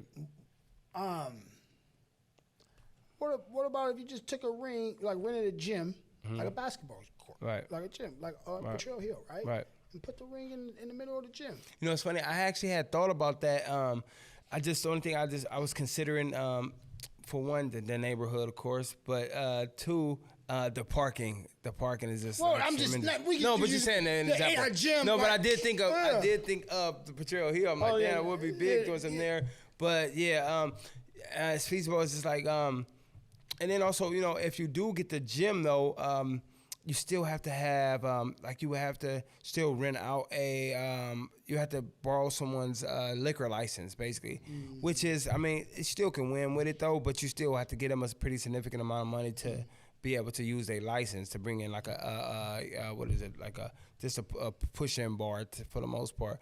But yeah, hey, if you can think of any venues, man, that I can get something. I see some of this shit on YouTube. These motherfuckers I don't know where they be having these bitches fighting these little hoops and shit. I know they probably ain't trouble, but I'm like, I can see something be on a bigger scale if it was put together right. I see the potential. Right. Oh, these motherfuckers doing something, but they don't know what they're doing. No, but yeah, it's definitely feasible. I was going to attempt to do something at UCSF, but it was just too many regulations, though. Couldn't really operate the way I needed to.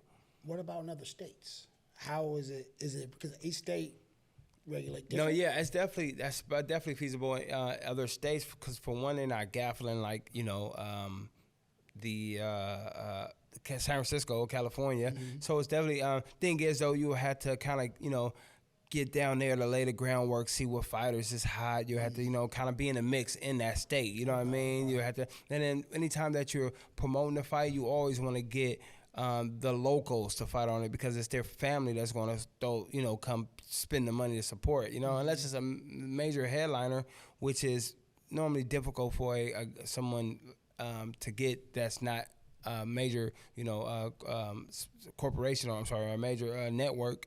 It's kind of difficult to get a major headliner. So you normally want to get people that's in the area, you know, so their family can come buy the tickets, or you get them tickets to sell. Let them make a few dollars off tickets. I just had an idea. I'm gonna throw you an alley-oop. You gotta slam dunk it. We need the hard hitter champion reality show. Ooh. I like that. It's funny you saying that. That's the name of the boxing match coming up. It's HAC, Hard Headed Championship. Yeah. We get some individuals that want to, and let's see who make it to the top to get this promotion deal. We got a package for you, baby. Right. No, it's funny. That's crazy you said that because I had thought of something like that recently because I got a friend of mine, Alex Paracha. He was a ex-fighter. But he's got his paper up right now. And like we need to start promoting some fighters. Let's start managing some fighters. So him and I supposed to be hooking up next week to show him what I have on my roster right now. Cause he been doing this thing in Dubai and in Los Angeles. So so I think that might work. Some hungry fighters, like, you know what I mean? They trying to, like the UFC did they shit. I think the shit will pop. Right, no, and also, Raquel Miller, she has a... Rocky! Shouts out to Raquel Miller, man, San Francisco finest. Hey, wait a minute. I mean, I just watched her fight. I'm going to give this I got to tell the story. So I paid for the whole shit, because that's my people's. Right. I paid for the shit online. I'm watching on my phone. She was like, Mexico. Yeah, all went down there. You went down there? Yeah. So I'm watching the fight. Oh, I didn't know they had it on there. Yeah, so I'm watching the fight. So I go through all preliminaries, right? I was like, hell of them. Right. So I'm watching the whole shit. I'm on my phone the whole time. I get off work. I'm driving. Now she's starting to fight. Right. Soon as I get to she started fighting, my shit start fucking up on the bridge. By the time I get service, the fight over. Oh. I'm talking about, I said, Rocky, why you line up this fat little butter boy out here? Ain't that big? I said, man, she was all on the floor looking like that. You knocked her out in what was it, like 2 minute fight? Yeah, 2 minutes. It was a Tyson moment. She got it. I didn't get past the non-service area and the fight was over. That's ugly. That was hella bad. And it was unfortunate though. I had flew way out there to watch her fight because she was fighting for a title. You know what I mean? For a title, it was a big title, and this title was gonna put her in position to be able to potentially fight Clarissa Shields, the GOAT, GOAT. I get it, but I never heard of her. Yeah, so she's GOAT, meaning like greatest woman of all time or whatever. But she is dope. She nice? got all the belts. Yep. And she's a sister. Yep. Yeah. And she's sister. Rocky don't get her. No, but Rock actually lost to her in the amateurs though. She lost. They fought like 3 times. She lost to her 3 times, but that third one she didn't. And I was able to see that online. And I'm like, oh shit, you beat her. That's why she ducking you. She beat her that last fight. She won. So Rock got a lot of power. She known for having. She a woman that can actually punch hard. A lot of women that don't have high knockouts ratios on their fight. She like that. She punched hard. She punched hard. No, it's funny. The first time I sparred her, my folks told me about her. And I'm like, sparred with her? Yeah, I sparred her. Yeah, and hella years ago. And I'm like, she had her braids, and I'm like, oh, she cute. So I go in there. I go in there with the, oh, she cute. She poo poo. I'm like, oh, hold on. I'm like, bitch. I had to give it to her. Hold on. I'm thinking she, a little sexy thing. Yeah, and she got the smear. I'm like, hold on. So I had to, we stepped it up ever since then. Her and I have been cool, and I've showed my support for her, and she actually fought on a couple of my cards. I mean, we actually looking to throw a fight though. I just crazy how you mentioned that though, because we actually potentially looking to do something in August in the city. She actually, unfortunately, she's looking to retire because it's hard for her to find fights. It looks like the top echelon fighters is trying to wait till she maybe get over the hill for the most part, because they're not giving her opportunities. She ain't locked in. No, I know that's it is. It's the same. She ain't locked. She got to lock in. Yeah, and I don't know if it's a Bay thing, but it's like these motherfuckers be hating on the Bay with the music. We with everything independent, else, bro. and we're not locking in. No, right. You got to sign that line. I got to get it all. You ain't get. See, they want to do this game with us. They want to take the 80 and give you the 20 on the big picture. Right. And I don't think we are able or. We ain't with that shit. No, right. Like, they don't like, but... Yeah, and it gotta make sense. Sometimes they're like, okay, sometimes like, you'll get a fight offered, like the money may not be good, but then the opportunity may be a great opportunity because you may win a title or you may be fighting on television, which is a good look. But then they offer you opportunity where the money ain't good and the opportunity ain't good. It's like, man, I'm not, you know what I mean? I can, offer me a few dollars, it ain't worth it. You know, you putting your life on the line ultimately, you know, and shit, this shit is a tough sport, bro. I don't even recommend it for my children. Right. You know, I don't even recommend it for my children, bro. Like, you know, I told they ass they gotta learn how to fight though. You know what I mean? But and I, you know, they taking their jits, and you know, I give them some training here and there. For the most part, I'm not pressing them on being fighters, but they gotta learn how to fight though. You know, just to be able to protect themselves and have the confidence that they can defend themselves if they need to. You know what I mean? Yes. But sleazeballs, I think, you know, when you ever get an opportunity, man, throw that shit in the Blacktown. Go to Atlanta. Go to Louisiana. Right. Go where we at, because that's our numbers. Right. We over here playing in this area. We No, ain't got right. numbers over here. No, for California, real. Nevada, that's not us. No, right. Oregon and shit. We don't get to another black state until Texas. Fuck that No, shit. right. We don't go over Facts. here. No, facts. Yeah, so, you know, but there we are. 2000 and what year retired? Probably about 2018. What made you hang him up?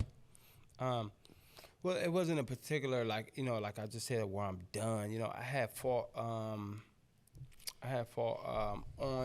Evander Holyfield card, and he was promoting a fight, and you know, I won the fight. I was fighting against a young undefeated dude, and a 10-round fight, and it was a tournament.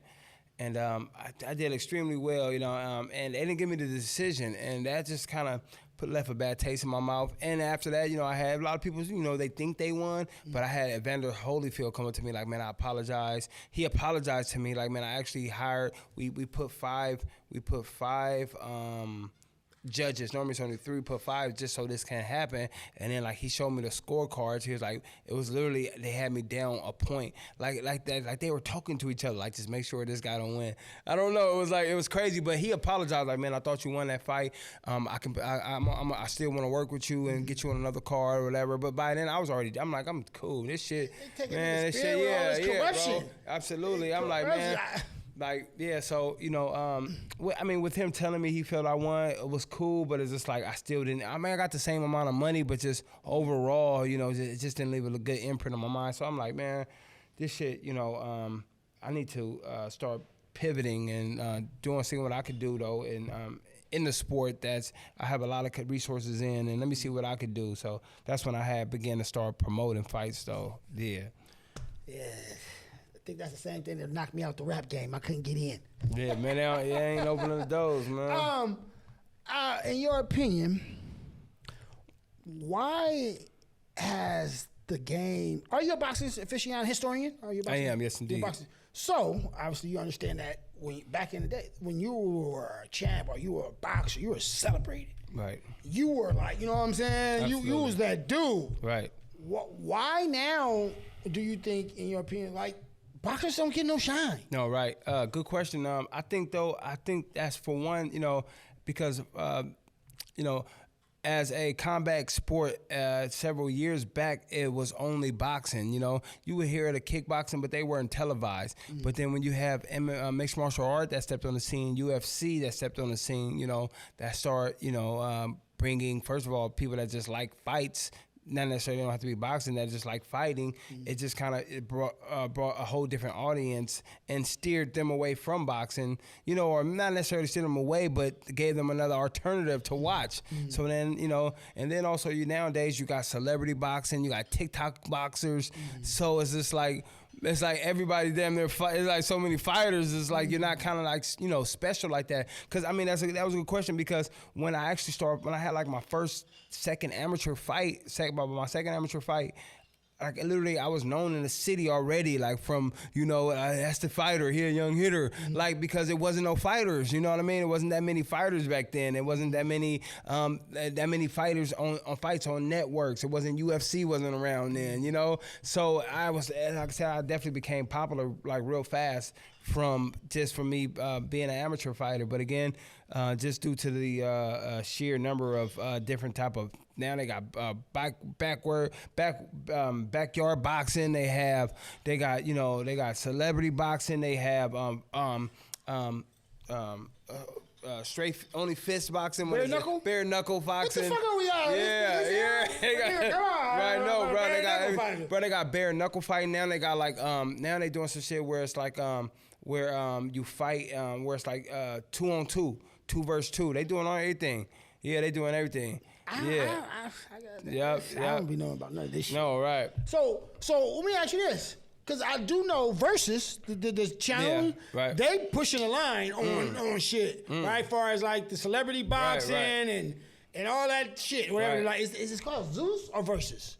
Is it Zeus? I think it is Zeus. Versus is the rap. But I think it's Zeus TV. Yeah, Zeus, yeah. They dumping a lot of money into a lot of, I don't call them low A-list or senior celebrities, but just the celebrity boxing matches. Even you got football players boxing. You seen Ocho Cinco and Frank Gore. You know what I mean? You got all these Pac-Man. Yeah, right. No, so you got. Go in there and whoop one of their ass for the bag. Hey, no, right? No, I definitely fight one of them. You know, I was recently offered though a fight against Adrian Broner that I was going to come out of retirement for. But he ducked me again. He been ducking me since damn near. I just seen a video of mine posted a while ago. He been ducking me since almost for the last 10 years. Dude don't want it. My man, he ain't mentally right. No, right. He be doing some weird shit. No, absolutely. Like, but no, I got on this line though because he had said something about Tupac. You know, and I'm pretty close to Tupac and just the Shakurs. I'm close to them, and my wife actually does Sexual Hair, his sister, and I'm actually going this month to go. They putting a star out for Tupac. Oh, is that right? On Hollywood, yeah. Oh, okay. Y'all heard it first here. Oh, yeah. Exclusive. We breaking news, motherfucker. Yeah, breaking news. Yep. So they gonna put the Tupac star out there on I think it's the 18th. But anyways, I'm saying that to say is that he spoke. He said that he was just ranting and said he was going when he died, he was gonna slap Tupac in heaven because it was some stupid shit he said, Broner. That bullshit. And I'm like, so I got on this line, you know, I did a few interviews like, yeah, I want him, whoop, and Set, his sister Setra was like, yeah, get on him, we got you, whoop, you know. So I sent the screenshot to Ellie Setback. Shout out to Ellie Setback, you know, to show him that I was on this line or whatever. But yeah, they didn't make the play though. They didn't make it happen though. For what reason? See, that would have been a good fight. Absolutely. I remember he did that weird ass shit when he humped a nigga in the ring. Yeah. I wasn't a fan of everything. They was blowing him up to be the next Floyd or whatever, this big thing, right? I never seen the fight. I'm not, like I said, I'm not a boxing aficionado. I go to my man's house. They hyping this nigga up, but like I say, I'm watching. Right. This Mexican, deal with this nigga. So that was the same Mexican with the same style that I mentioned of mine, that like similar to mine that did good that against gave Floyd. Issues. Yep. So okay. Yeah. So that style is kind of it doesn't work well with think of boxing as fencing. I think you kind of like fencing, the measure of fencing, and then imagine wrestling mixed with fencing. If you're on the fencing, so it's kind of you know what I mean. It makes it hard for him if you ain't used to that. So that's the type of fight he brought to them, and he kind of brought that to him. I was so glad that Mexican whooped his ass. Right. And dry humped him. I said, man, that was weird. I think he did it twice.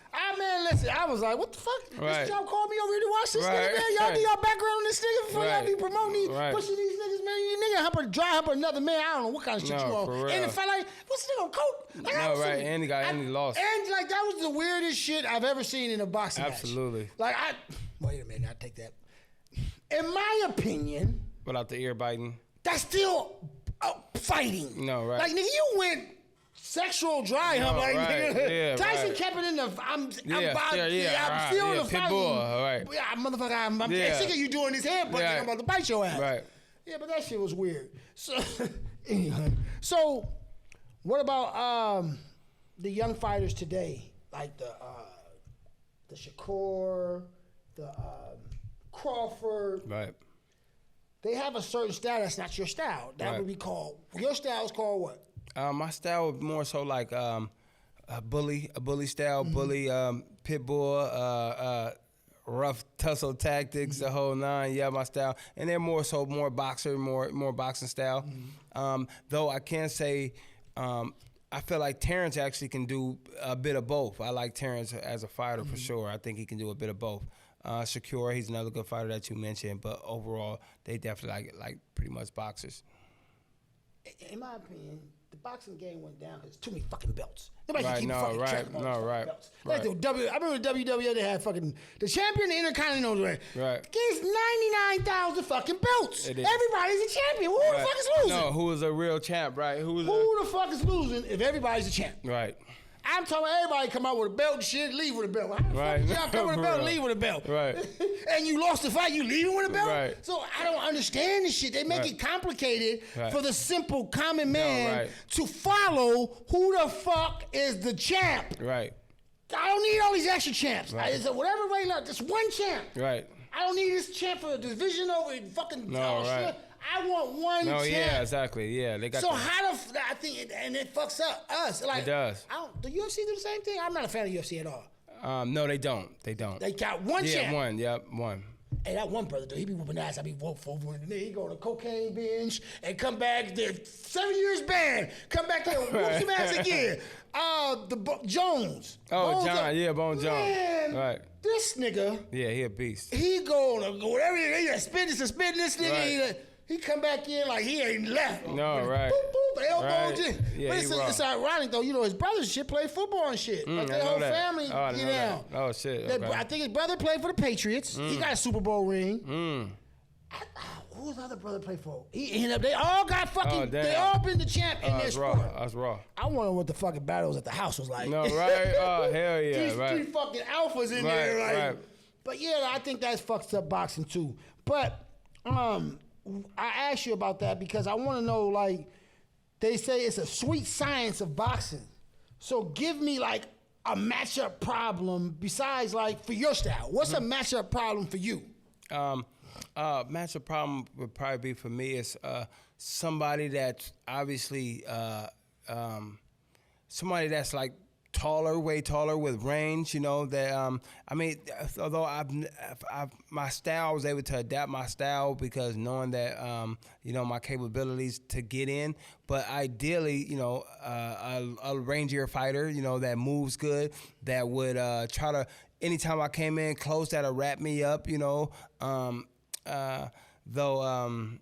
Wrap me up where, in a way where they're not holding, you know, because sometimes too much rapping it gets you a point taken. What's rapping? I mean, you know, like, grab you. As soon as you come in, as soon as I get close, you know, they grab you. You know what I mean? Type shit. Okay. A good ref is actually will call it like, oh, that's too much, knowing that that's my style of foul. So I'm not gonna allow you just to be rangy, and then when he get close, you wrapping him up. So a good ref would you know call points, but.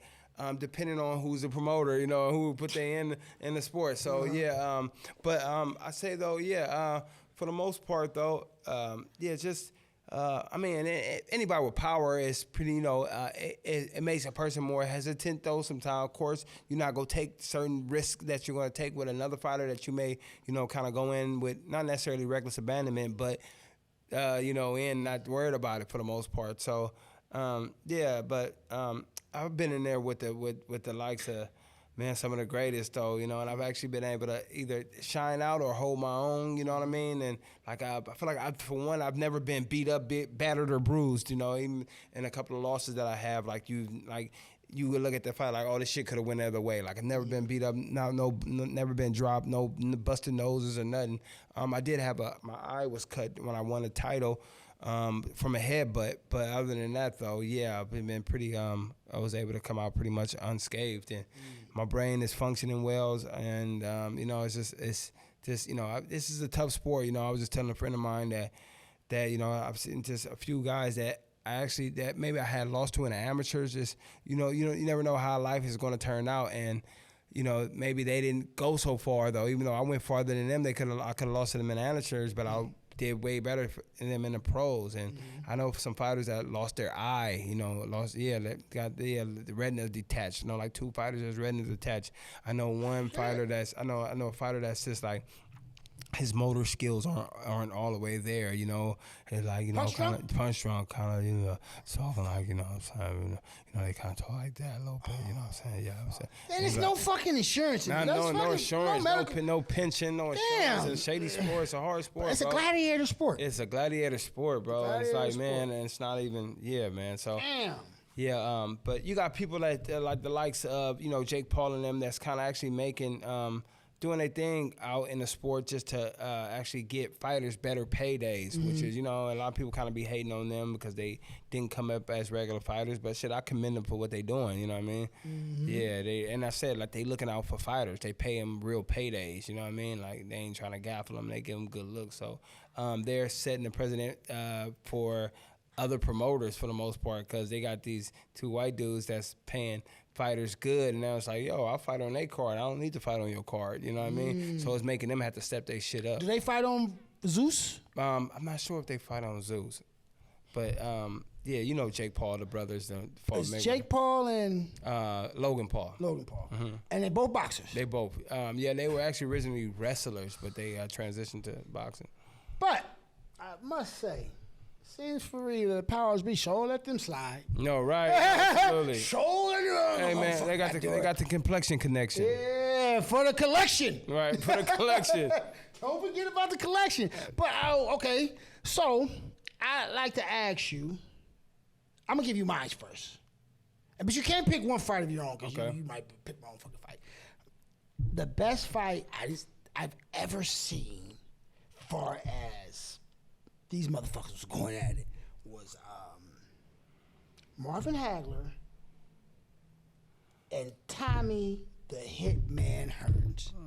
You ever see that fight? Heck yeah. I don't know if they had multiple fights. Yes. I'm talking about these niggas came out. It was no filling out. It was this. Right. Whoa. Right. That was a fucking slugging, fight. man. Yes. Toe to toe, they going in. Yes. That's my favorite of all time. What's yours? I say one of my favorite fights of all times was probably Aaron Pryor versus Alexis Arguello, and they're two world champions that fought each other. Aaron Pryor was a beast coming forward guy. Alexis Arguello was a taller, rangy guy, but it was an awesome fight, great fight. And then to more of a recent history, I like the Andre Berto versus Victor Ortiz. And that was a cold fight. There was a bunch of knockdowns in the fight, and if I'm not mistaken, yes, I am. I'm not mistaken. Berto came up with the victory though, but it was a good fight though. Go check that out if y'all ain't seen that fight. I'm gonna go. It's watch explosive. That. Yeah, they knocked down. They both had power, and man, it was a good fight. So, if you have any other boxer that you was like, you know what, inspired you, like, man, I fuck with dude. He Right. giving me some juice. I'm feeling his vibe. I'm feeling how he move. Right. You know what? I'm gonna move even harder. Like, Right. Has any other fighter ever gave you that type of mojo? Yeah, well, I mean, you got the likes of, like, you know, of course, like the Roy Jones. I was able just to holler at Roy Jones, talk to him, you know, the very down-to-earth guy, and gave me a lot of motivation.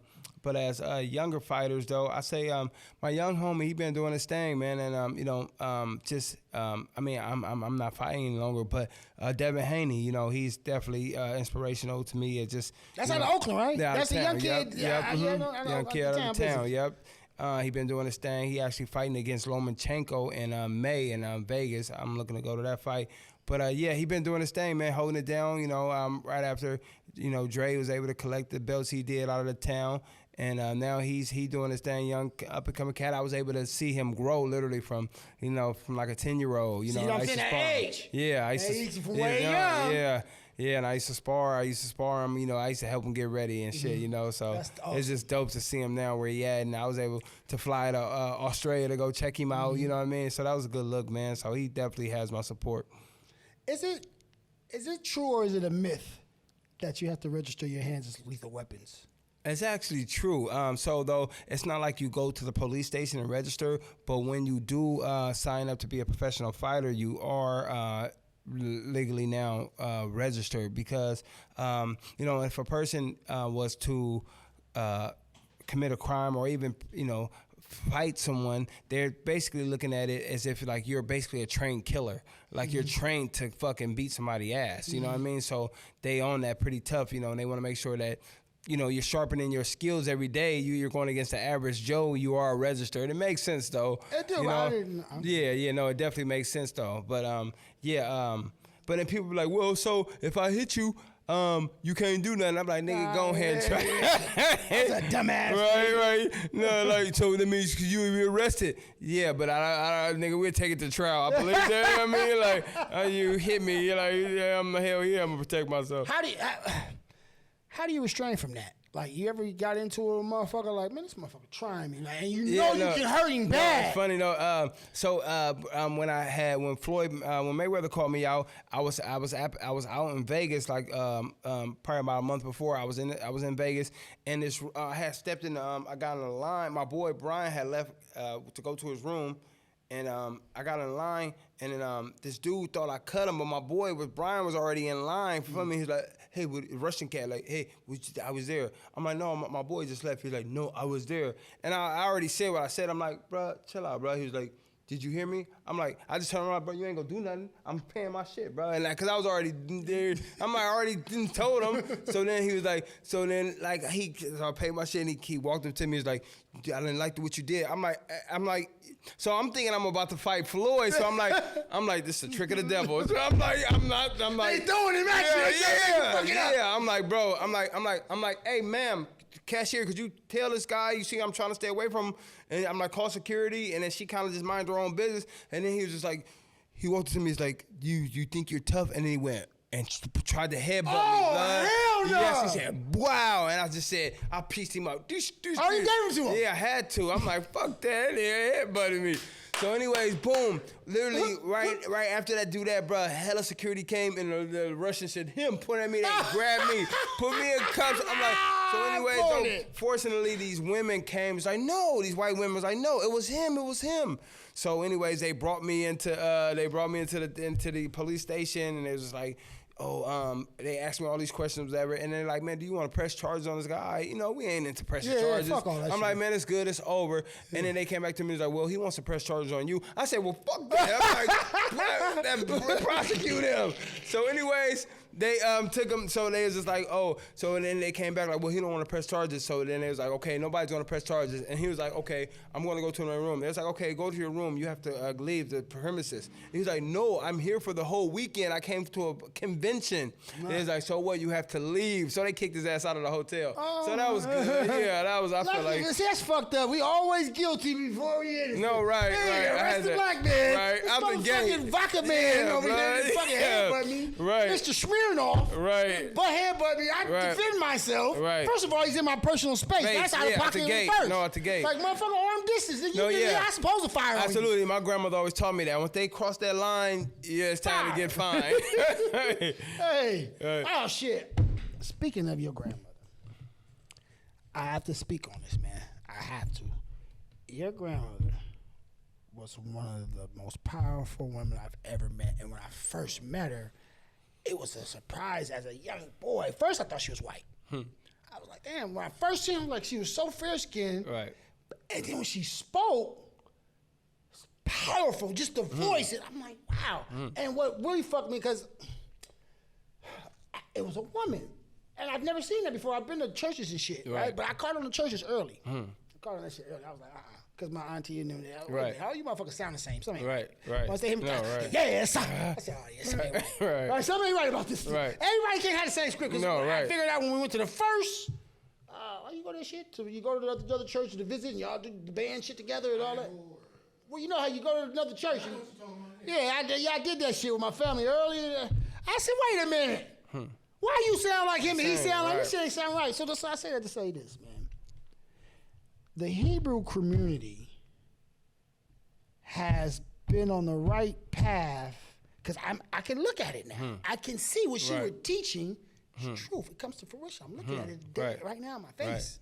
All the lies and all the bullshit she knew back then. Right, I know, which is a trip, which is crazy. She knew, what was that? Right. 35 years ago? Yes. I'm dating myself, but I don't give a fuck. But 35 years ago, at least she was on the game then. No, right. And so now I'm here, and I'm like, wow. Right. It's a little bit of teaching I got right. from your grandmother has saved my life. Right.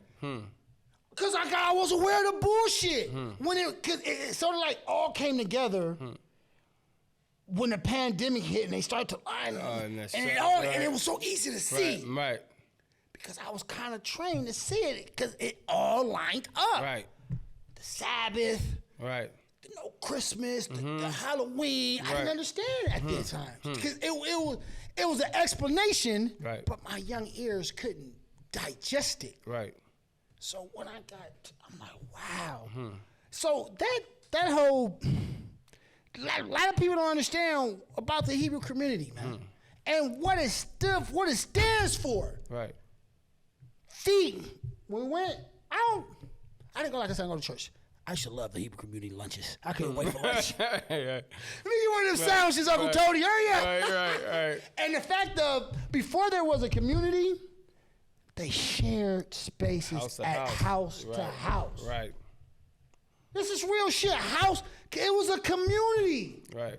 A small community of families that would go we in projects, house to house to house, kids, and it was all family. Right. And she was speaking fucking truth. Right, learning about ourselves, man. And, like you said, though, it is speaking truth and not speaking, religion. Religion is a lot of times, religion was given to our people when our culture and our language was taken, and just giving us the truth of the Bible, giving the truth of ourselves, you know what I mean? How you said how everything is now coming into, coming into light, just as far as the, what Christmas representing, how, being the original Hebrews, now you're hearing Kyrie Irving saying, all that shit. Now you're hearing Kanye, now you're hearing all them say, oh, we're the Hebrews.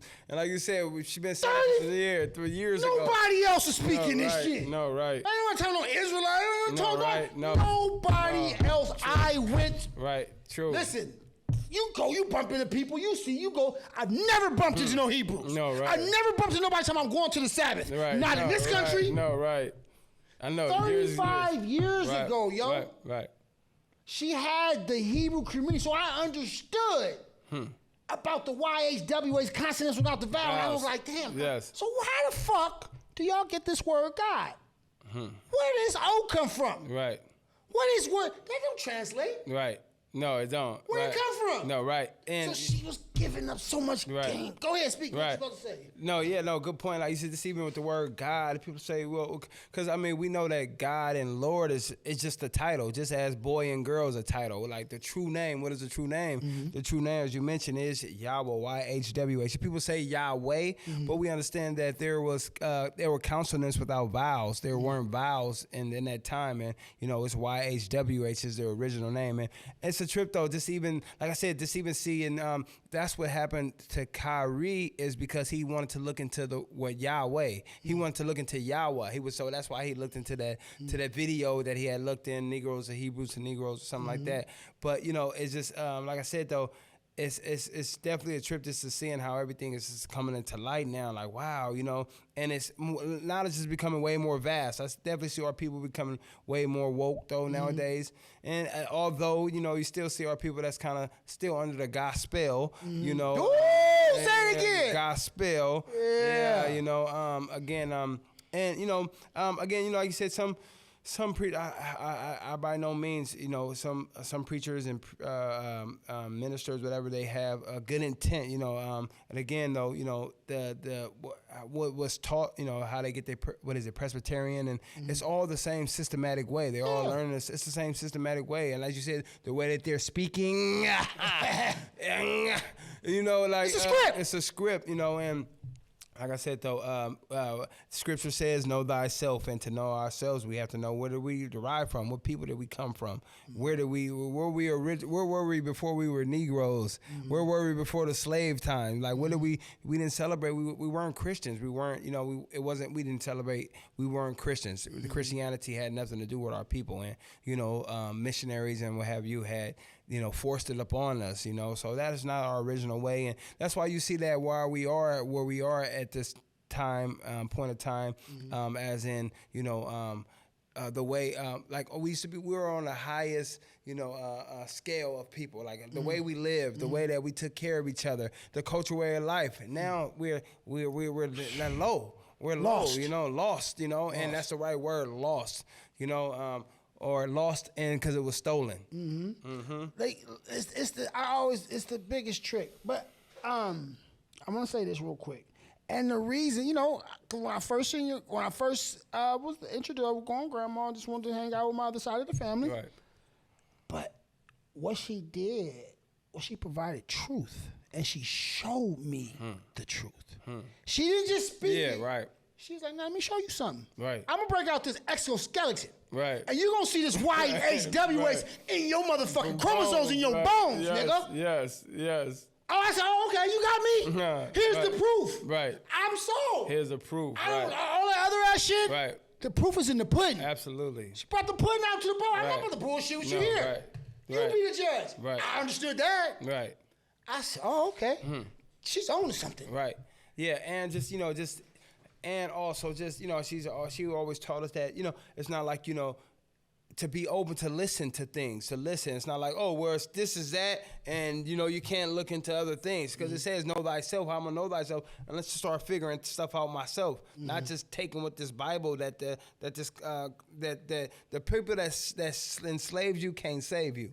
Ooh. So I always taught that, though. Yeah. So, they definitely didn't give us that Bible to lift our people. You know what I mean? They gave us the Bible and gave us certain scriptures that, turn the other cheek type. You know what I mean? That benefit their movement. That benefit their movement. Absolutely. And it's a lot of Bible. It's a lot of actually books that was omitted from the King James Version Bibles and a lot of other Bibles that's been revised through the years. And a person may ask, well, where are those scripts and books? I mean, they're what do you think is hiding in the Vatican? Yeah. All the mouths of the Vatican. Why is it the secret vaults? Please open up them vaults. Open the vaults up. But they're not hiding their stuff. There's our stuff, man. Yeah. They're hiding our history. You know what's so funny now we talk about that? I want to talk about your grandma. But you know what's so funny at the time we in? I see, when I see little shit on news clips, I see the background of, I guess that's Russia's sort of like White House. Oh, yeah. All those pictures. Right, black, right. Black. Right, right. Black. Right. His whole little the Russian, I don't know what it's called, the Russian so-called White House. Yeah. All the background pictures are of black. Yes. So if you don't know something about what they trying to tell you about Putin, ain't all what they trying to tell you. Right. Because he's not hiding that. Absolutely. He's not hiding the truth. Right. I don't see that nowhere else, man. No, right. But I want to say personally, because I never got a chance to thank her, so I'm going to thank her grandson by her showing me that way and helping me dodge, as I got older, some of these sinister things that I didn't understand. Halloween, Christmas, it's all designed to keep you celebrating Satanism. Oh man, absolutely. That's cold. That's cold right there. You just gave them some Jews right there. And so when I figured that part out, don't wish me happy Merry Christmas. Don't wish me don't wish me none of that. Right. Don't do that. I need to get what's coming to me from the universe. No, and now you're listen, if I'm celebrating that and I'm blocking my blessings. No, absolutely.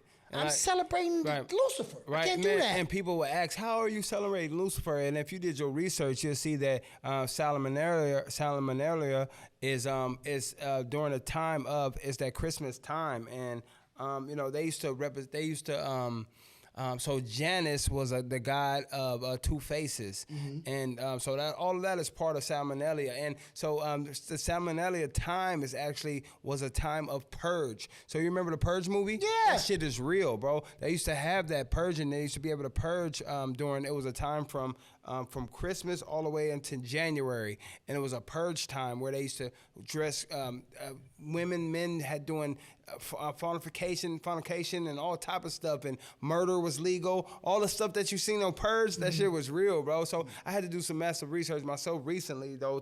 Even though she taught me, but I still have to go indulge in more myself, though.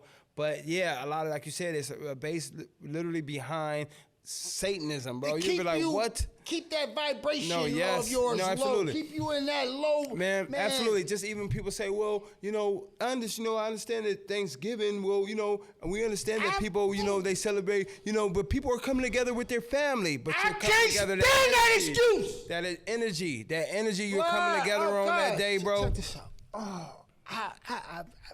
ain't been. Right. I ain't been, right? Family be like, what? Right. I be like, dude.